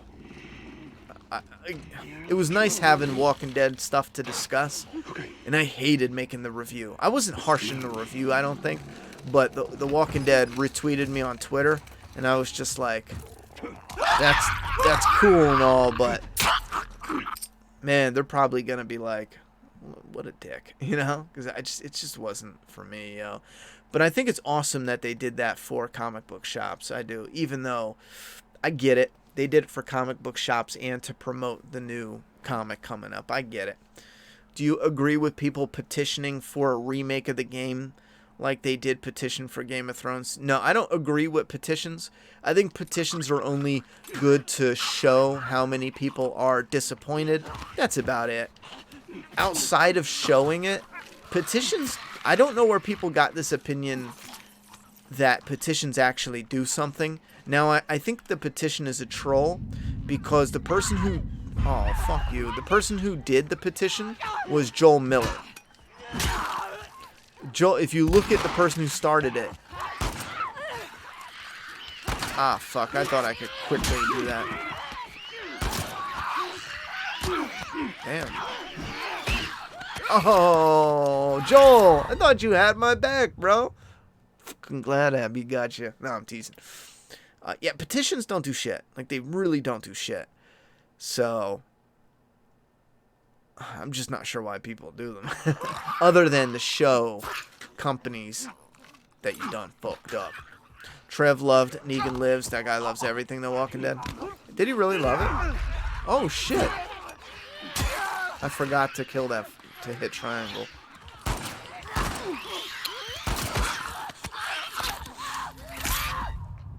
I wanted to die there. Do you think Last of Us Part 3 could have Joel in it, or Joel is done now? No, Last of Us Part 3 will be Abby and Lev. Do you think I'm fucking playing? Bro, Part 2 is a repeat hidden in a sequel. It's a reboot, not a repeat. It is a repeat, but it's a reboot hidden in a sequel, disguised as a sequel. You think I'm fucking playing, which is, trust me, this fucking game is a reboot disguised as a sequel. You think I'm kidding now? Wait a few years when they show off. Look at that. He's got a backpack. That's fucking cool. You think I'm playing? Wait till they show off the first images of Last of Us Part 3. Yeah. Just wait. And you get that slow, uncomfortable, sinking feeling that it's going to be about Lev and... what the fuck's her name? Abby. Just wait. Oh shit, I just looked at that. Look, they got carvings of animals. When you go to Joel's house, he did carvings, sculptures. It's cool that they put little things in there. Like when you go to his house, you can see he does sculptures and stuff. I dig that. I'm trying to get to this guy. What? Joel, get out the way, bro. Oh, I fucked it up.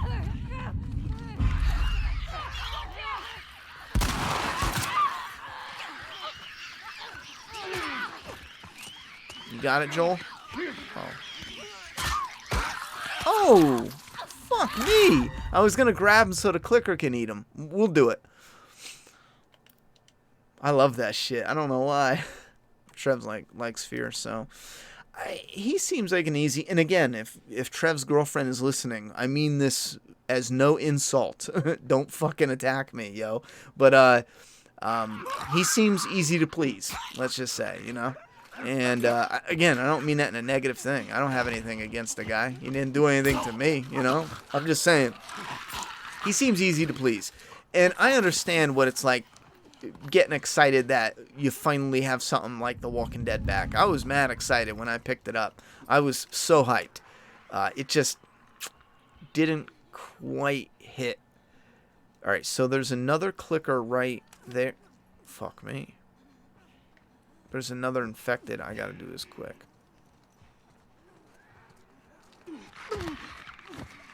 Oh shit, he's coming. Oh, well, you know what? Fuck you then, bitch. You don't want to be a part of my shit? Fuck you. Joel, come on, bro.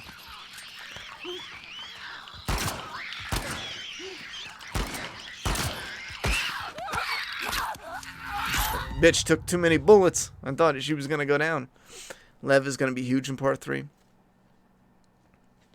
In a sequel to a game about Joel and Ellie, they only had 1 hour of screen time together out of 30-hour game. And most were flashbacks. I was right about to say 1 hour. They didn't have 1 hour. They had less than that. But you're right. Depending on how you play, if you burn through it, Joel's in the game for like 30 minutes at most. Fuck out of here, bitch. Oh, I thought...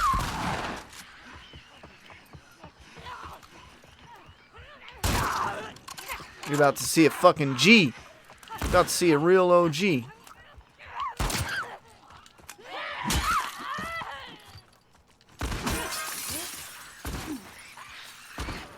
Joel. Chill, bro. You're fucking killing them all.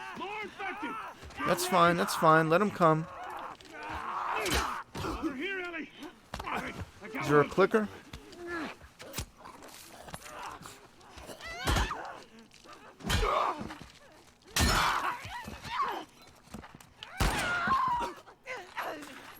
I'll get a clicker to eat a runner. Bro, this is... Someone asked me, what is the most memorable little gaming part in part 2? And honestly, it's this. Playing with Joel and Ellie... after he dies and you're just like, fuck this game, you get that excitement again, and then you're losing. And you're fighting this bloater, and you're just going to war, and you're losing. And then you think you're just about to die. And fucking Joel saves your ass. That is by far one of my most favorite parts of... Is there a runner? I want to clap a runner. Ooh, look at this bitch. She's hungry. Joel, are you... What the fuck, Joel? Got your back, homie. Oh, I got your back. You didn't have mine. Oh, what a dick. The game has the phrase, when you're in the dark, search for the light. What do you think is the light? There is no light. What light? This is one miserable ass fucking game. I love miserable stories, though. Like, this is coming from somebody who... One of my favorite movies is Legends of the Fall, which everyone fucking dies. It's a story where everyone's dead. Like, I love it. But this is... Everyone's dead, but it was like a waste. Oh my god. This fucker's fast. Yeah, everyone's dead, but it's like a waste. It's an absolute waste. If the story mounted to something where it was like... You know, alright, Joel's dead, but... Fuck. Like, that led to something epic. I would change my tune, but it just didn't. And that's an overall... Ooh, shit. That's an overall gaming experience. Everything... Taking everything into consideration. With the story, but also how it's designed as a game itself.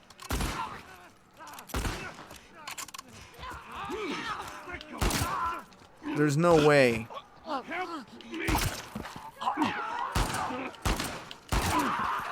Ooh, you almost died, bro.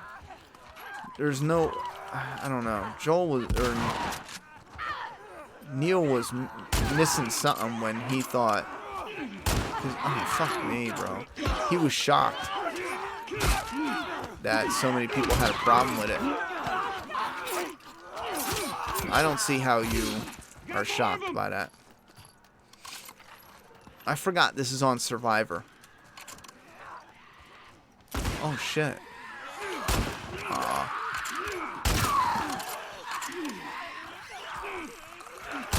I missed. Oh, fuck. Good shit, Joel. Good shit, homie. Joel, I think we did it. I think so. Good job, kiddo. Yo, I was thinking... So, what do you say we give up on those strings for today?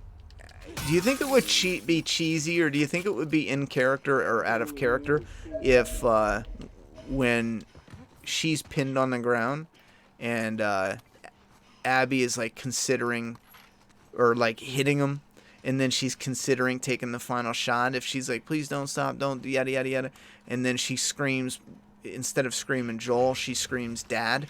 Do you think that would be out of character, kind of cringy or a little cheap? Because I was thinking if there was a way where they incorporated that and that made Abby kind of hesitate and it brought her back to her dad, which, again, that relies on they sneak in to kill Joel, but she can't go through with it. And in their escape, because Dina, Kat, and Jesse show up, they end up shooting and killing Kat, and that's what kicks it off. I still think this story works so much better if you aren't connected to the person Abby kills. And again, Abby wants to kill Joel, accidentally kills in order to run away Kat.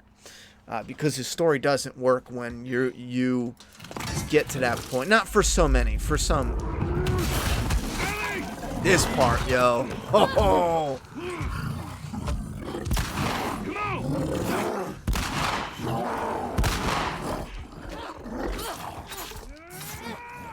Yo, I love this shit. This guy busts through walls and everything. Watch. Oh, tell me that ain't fucking badass, yo. Oh shit, he's straight like dummy running.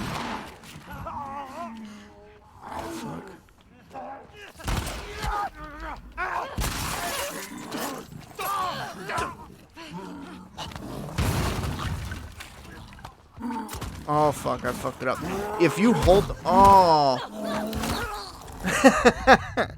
If you hold them right, the bloater will just run right through the infected and just, like, crush them or some shit like that. I forget what he does, but if you hold them right, the bloater will knock the piss out of them.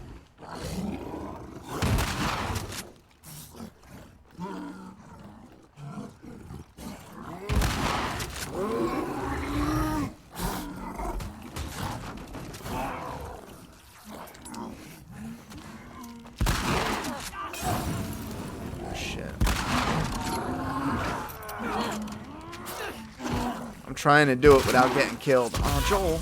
Oh, this fucking guy.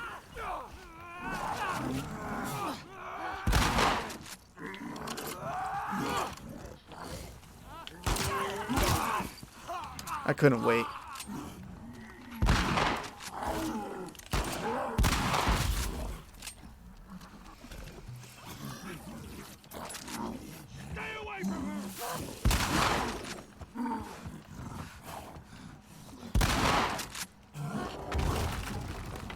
That's so fucking awesome, yo.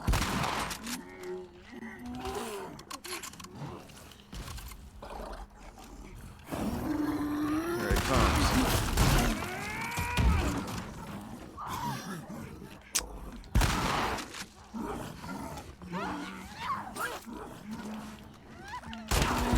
Damn, what is with my shots tonight, yo?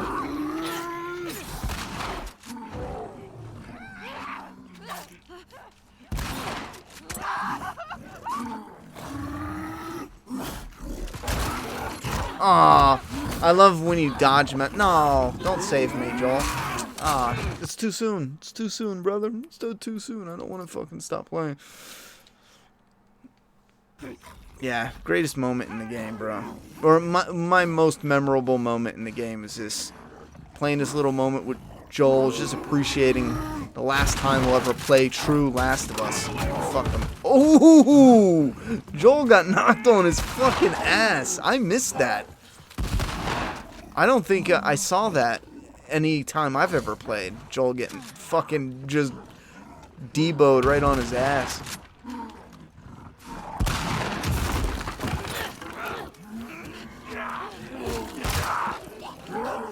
Oh, fuck me. I was trying to get those bullets.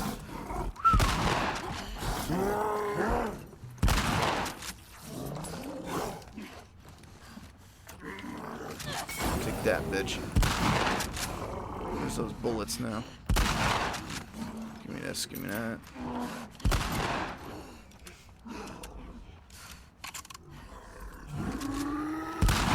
Shit. Shit. Joel's getting fucked up, yo.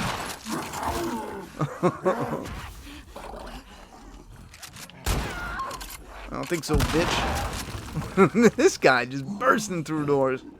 Come on, man. Oh, man. Take that, asshole. Yeah, you thought, boy. Come on, Joel, we got this. No.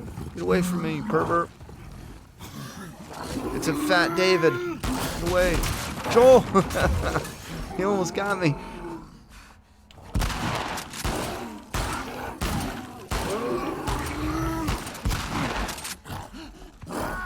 I wonder how long you can actually go.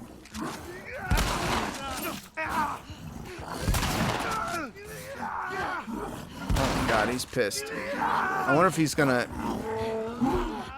Shit, I'm getting winded. Ooh, Ellie dodged the... Oh no, that's not good. Joel! Joel just ran away. Joel just ran right past me, yo. Yo, that was the funniest fucking shit ever. I'm thinking, Joel, I'm talking Joel up this whole time. And you just hear his feet pitter-patter right past me while I'm getting my ass fucking whooped. Come on, Joel. Man, they really fucked you over. They made you a bitch. We fucking did it. Yeah, we sure did. You good?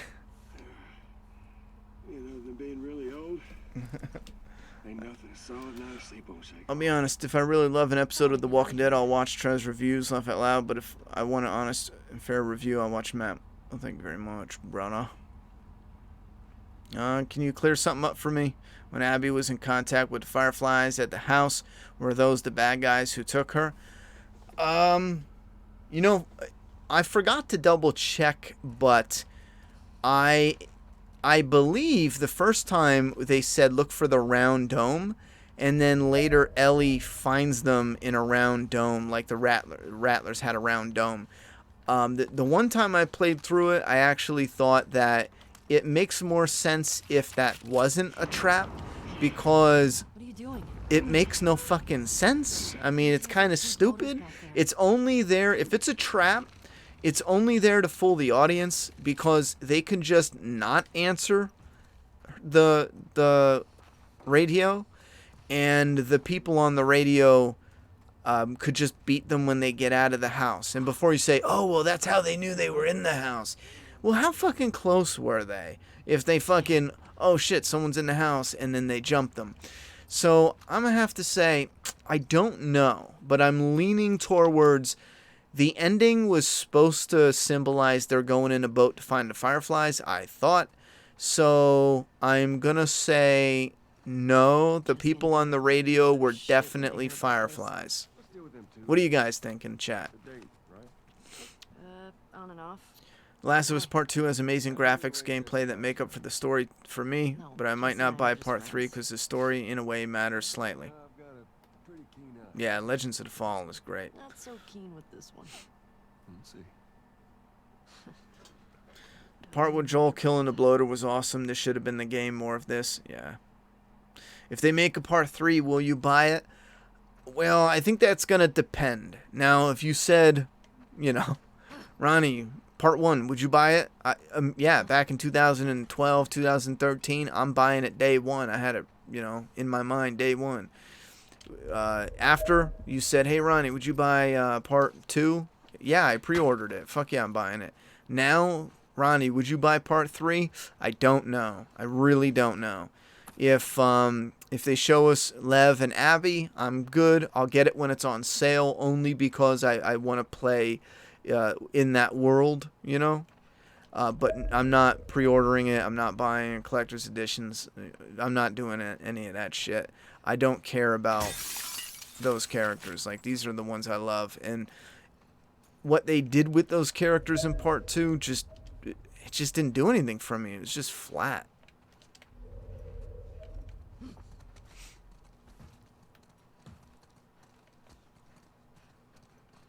I don't know why I'm grabbing stuff. This is the end of the game. What the fuck am I doing? Right?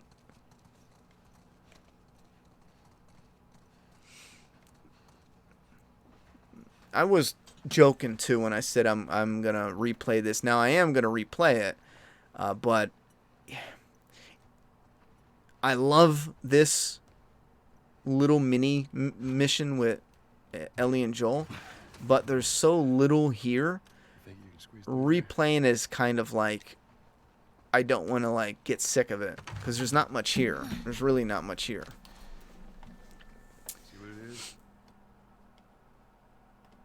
Alright, what do you guys have to say? Because I think we're going to shut this down. I think I was streaming for way longer than I expected. 3 hours? Yeah, that was fucking nuts. This stream will not stay on my channel, by the way. I'm going to leave it up, maybe unlisted or something, but The Last of Us Part 2 is a reboot disguised as a sequel. Is going to be a video on my Ronnie Hayes channel with my original discussion video when I talk about it. And this video, because of how YouTube messes with what is that? The fucking how it messes with your channels for live streams. I'll leave this up for a day or two, and then I'm going to unlist it. So if you want to rewatch this, save the link, because if you have the link, you can keep coming back and watching it. In Part 3, they will only show Ellie gameplay and kill her 2 hours. Now you play as Abby and Lev for 20 hours. I kind of wish they'd do that, so then I can see everyone who loves Part 2 react to that. Because like I said, the only people I've seen who downright absolutely like, oh, this is, you know, there's nothing wrong with this game, are people who genuinely weren't really big on Joel and were mainly big on Ellie, and now they still got Ellie, and they got Abby and Lev and everyone else who's around. So for them, it's like, you got your character still, so no wonder why you're not really, you know, it's no big deal for you. But if Ellie dies 20 minutes in, let's see how you act, because that affects the story in a big way.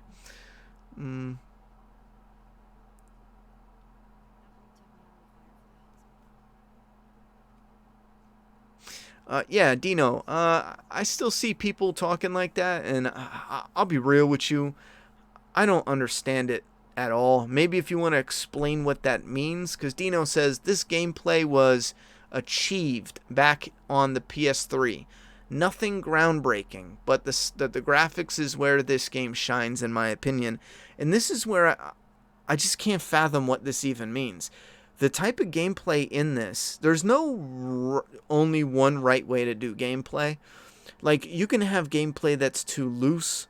Like, Days Gone is fucking loose as fuck, you know? And it's fun for what you need it to be. You have a horde of zombies. You need to scroll through your weapon wheel and pick something instantly.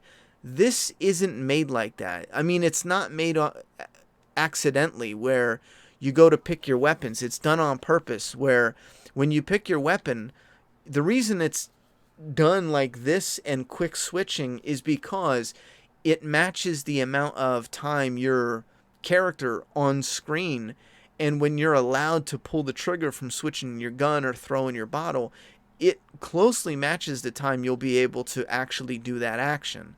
You know what I'm saying? So if you had a weapon wheel, it wouldn't even make sense. Like, if you took Days Gone gameplay, the gameplay mechanics, but you still kept what they were going for here with the realism, it wouldn't make sense, because you would switch to all your shit instantly, but Ellie would still be taking a second to pull it out. So that's what I don't like. This gameplay is purposefully done for the stealth / combat aspect they're going for, to put you more at a is this the right spot? What? This isn't where I fucking saved it, is it?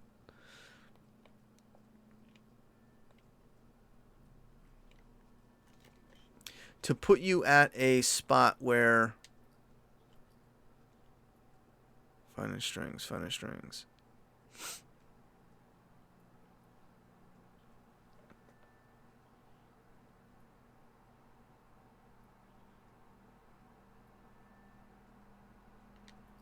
I don't fucking know. I'm lost now. I thought I saved it right as they were going into... Yeah, what the fuck? I thought I saved it as they were going into the door. But for example here, Ellie, see how she puts the gun away and pulls it back out, and then she switches this? Well, in Days Gone, I can switch to the pistol and bang, shoot, you know? In Last of Us, I'll switch to the pistol and I'm spamming the trigger. Now keep in mind, in Days Gone, you can switch from gun to gun and brrr, brrr, brrr, you know, quickly. But in this, if I switch to the pistol and start firing, well, I should have aimed. Let's test that. So if I switch to the pistol, you still have to wait for the character to pull that out for a whole 1.5 or 2 seconds, whatever the thing is. The pistol's actually quicker than I thought. So if you're aiming with this, alright, it's still 1.5 seconds, but it is quicker than I expected. I know the bottle. I do have a bottle. If you go from here, and if I'm spamming throw, can I heal? Alright, I can't heal. So if I'm spamming throw and I get to the bottle, look how long that takes, bro. I just don't think a different mechanic would benefit the game. Because, again, it's designed purposefully to have that realism. Look, you put your shit down, you craft, you get up. That has a certain amount of tension to it when you're in the middle of a battle. I understand people don't like it, and for some reason it's going around the internet that people think that's just old. I'm telling you, they can come out with, and they should come out with, part 3 with similar gameplay in fucking 2024, whenever they come out with it, 2025. It doesn't make a bit of difference because it's specifically done to have that type of delay / realism aspect to it. Oh, you gotta be fucking kidding me. Did I leave so much shit behind? I know I did a shit job at explaining it, but you get what I'm saying, right? Wait, where the fuck is all this beepity beep?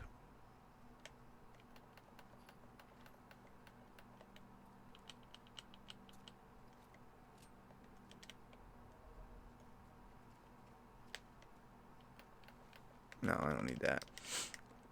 I wonder what Troy Baker thought and Ashley Johnson thought about this story, how it played out.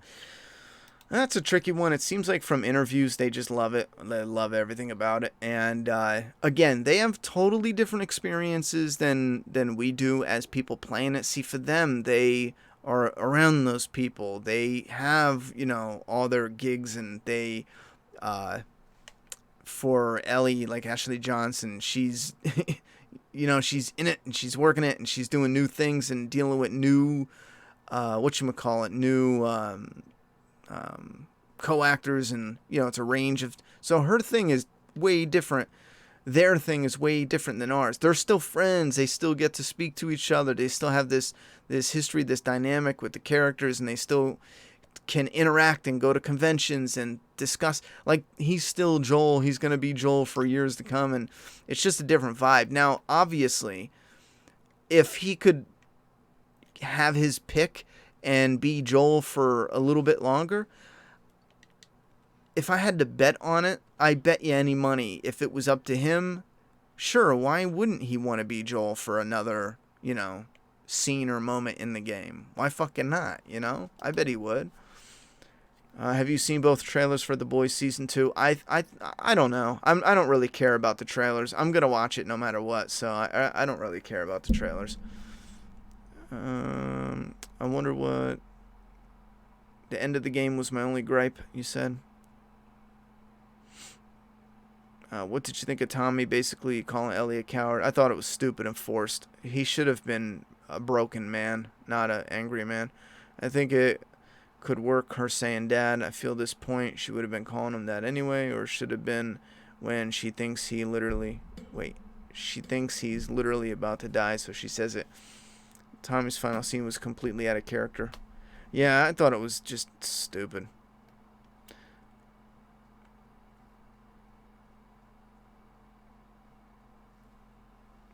Piers said, I'm not finished the game yet. I'm on day 3 for Abby, but I just can't play as her. I get killed every chance I get. I enjoy playing the game as Ellie because I love her character, but not as Abby. Yeah, a lot of people feel the same way, brother. Dude, you should do survival difficulty stream. Well, this is survivor difficulty. I am going into Flaw and All reviews. After the 4th of July and all that, I'm starting, diving headfirst in Flaw and All reviews. So that goes for movies, video games. I tried my best to do Jaws for July 4th, and I just couldn't. I just didn't have the time. I tried, but there's some stuff came up. But we will end up doing Jaws. I picked it up, so I have it. So we can do it whenever I get around to it. But we will do Jaws. And my idea for The Last of Us Flaw and All reviews, it's going to be in parts. And I was thinking when I'm building the review, I think we might stream it. Because it's going to take me hours to... But it's not going to be like a kicking it... It's not going to be like a kicking it stream. I'm going to actually play the game, and I'll take my breaks and chit-chat with the stream. But... it's going to be really looking for the Flaw and All reviews, because I've decided I'm only ranking movies versus movies and shows versus shows and video games versus video games. I don't think it's fair to compare a TV show with a movie. I think it's ridiculous because of the amount of character development you get for the movie. Fuck, I didn't pick up that pipe. Now, for a show, the amount of character development and time you get with the show, it just doesn't fair. It just doesn't compare. But for a video game, I found out the best way, in my opinion, to do the grading. We're doing two things. One, regular flaw and all, where you flaw and all the story and the environment as it's playing out per chunk of game. Then, gameplay. Anything that's gameplay related, like all the different animations, anything that's cool, different, or unique, whether it's an animation that doesn't involve environmentals, all the gameplay points will be tallied up but saved for the complete final version. So that way, gameplay will have its tally. Everything else will have its normal tally. Obviously, keep in mind, because it's done in sections, we don't have that whole long ending for it. We just simply do the section, and then the points roll over for the next section, and then it rolls over. I know it sounds complicated, but it's really not. It's literally just the flaw and all stays at the top, but gameplay points. I don't know if we're going to have negative gameplay points. I don't think so, because that could be anything. Oh, let's change how you fucking run. Let's change how you fucking... It's it's just for positive gameplay points.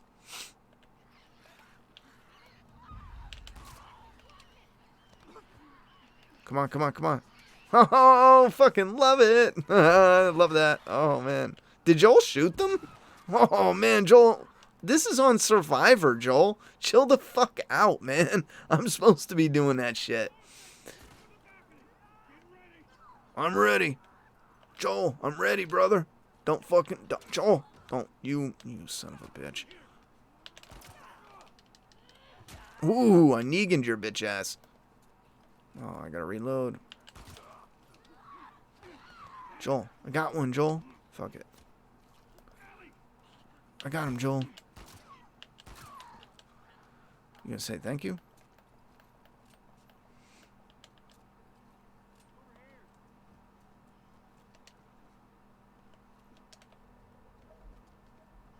I knew I forgot some shit.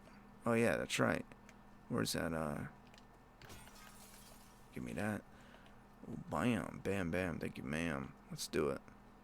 Let's do it.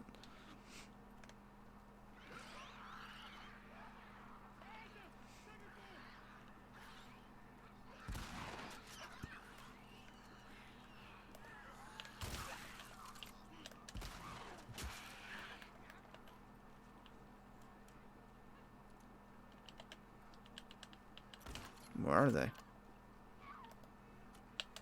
Ah, fucking hell. Ooh, you got me, bro.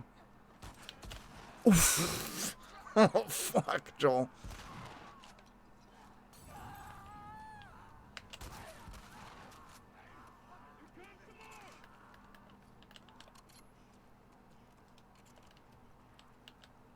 Where are they?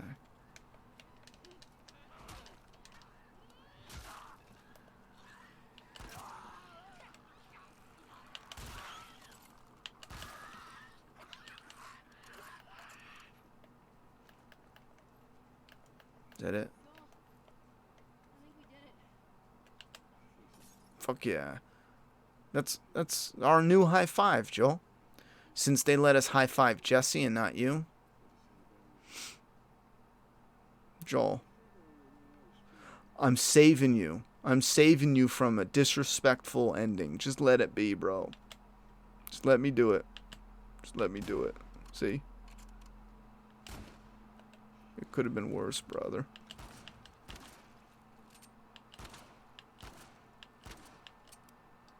Look at these gunshots. Pretty nice. Pretty shit. That's pretty shit. Alright, I'm done. It's a good call. Keep the comparisons coming. So, what is it? At the end of the game. Troy Baker said during the last episode of the Retro Replay playthrough, the first game, that Joel should have died. I do disagree with that. That was a little too cliche. I think that's why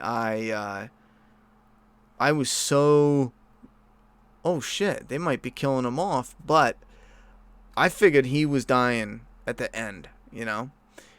But because it didn't feel quite like the end, I thought, oh shit, they might have some balls and finish him off, and they gotta, you know, kill him off, and they're doing something like for this ending with the girl, maybe make it, because it still didn't make sense. Like it was gonna wrap up nicely if he died right there where he got hurt, but it still felt like there was something there. Part 3 plot will be about Robert's son coming after Ellie because Tess and Joel killed him. Oh, God. Oh, God. Alright, I gotta go. Remember, I'm gonna keep this. If you want to go back and rewatch this,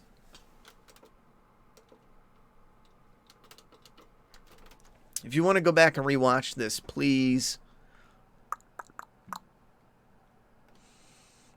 save the link, because as long as you have the link, you're gonna be good.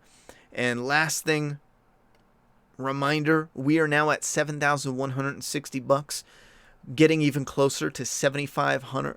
This is a new hot indie zombie comic. Got a little preview page that's in the works. It is a colored comic. We have issue 1. Here's something from issue 2. Here's something from issue 2. We have issue 3. We've got issue 4. Another issue 4. We got issue 5 cover here. And here's an image of what you get for free right now. We hit our 7,000 goal. So you'll get this for free even if you order right now. Like even if you didn't order before but you order right now, you're going to still get the freebies. You'll get this. You'll get the premium upgraded paper quality. So your book is going to be a premium printed trade paperback. 128 thick ass pages.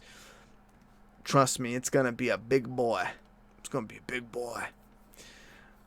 The new Game Plus menu is the dome building that Neil confirmed is the Firefly building that Abby and Lev made it to, not the beach from California. Oh, alright, that's what's up, that's what's up. So then we got confirmation they were real Fireflies on the radio.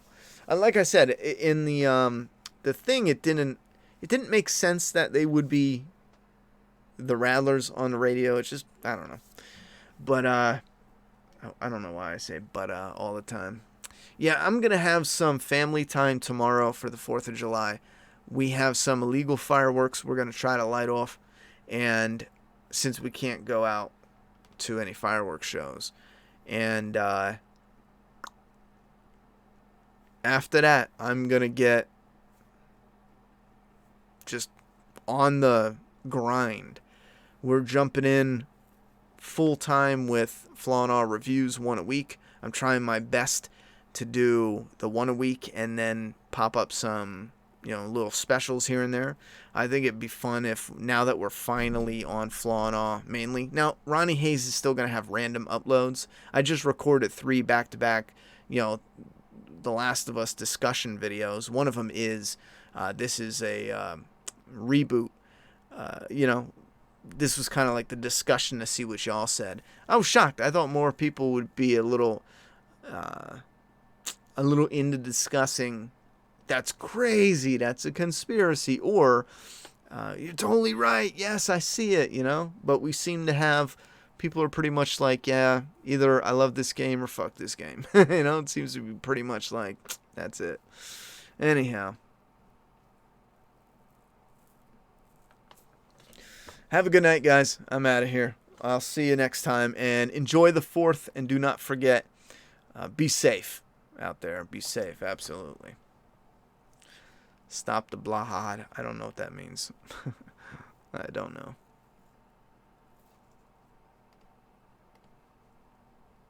Ronnie, check out Metro Exodus. The entire Metro series is amazing. The novels and the games. Exodus is awesome. Charm City Kings. I already played it. Not only have I already played it, I actually streamed it on this channel. If you go to my playlists and you go to Map Gaming and scroll down, you'll see all the games I've streamed. Metro Exodus is one of them. I know people weren't interested in that game after a few streams, so we did move them over to the Ronnie Hayes channel. So you can go there too to watch the rest of them. But I did stream the whole game. I did not give a fuck for the story, but I loved the world and the gameplay, if I remember correct. But yeah, I thought that one was dope for sure. I still have all those games. I didn't even get rid of them. But all right. Good night. Thank you very much, Princess and everyone else. Oh, well, wow, awesome. Graphics are insane on extreme. Yeah, I think for a first-person shooter, they did pretty good with some of the atmosphere. All right, guys. Guys and gals, be safe, especially.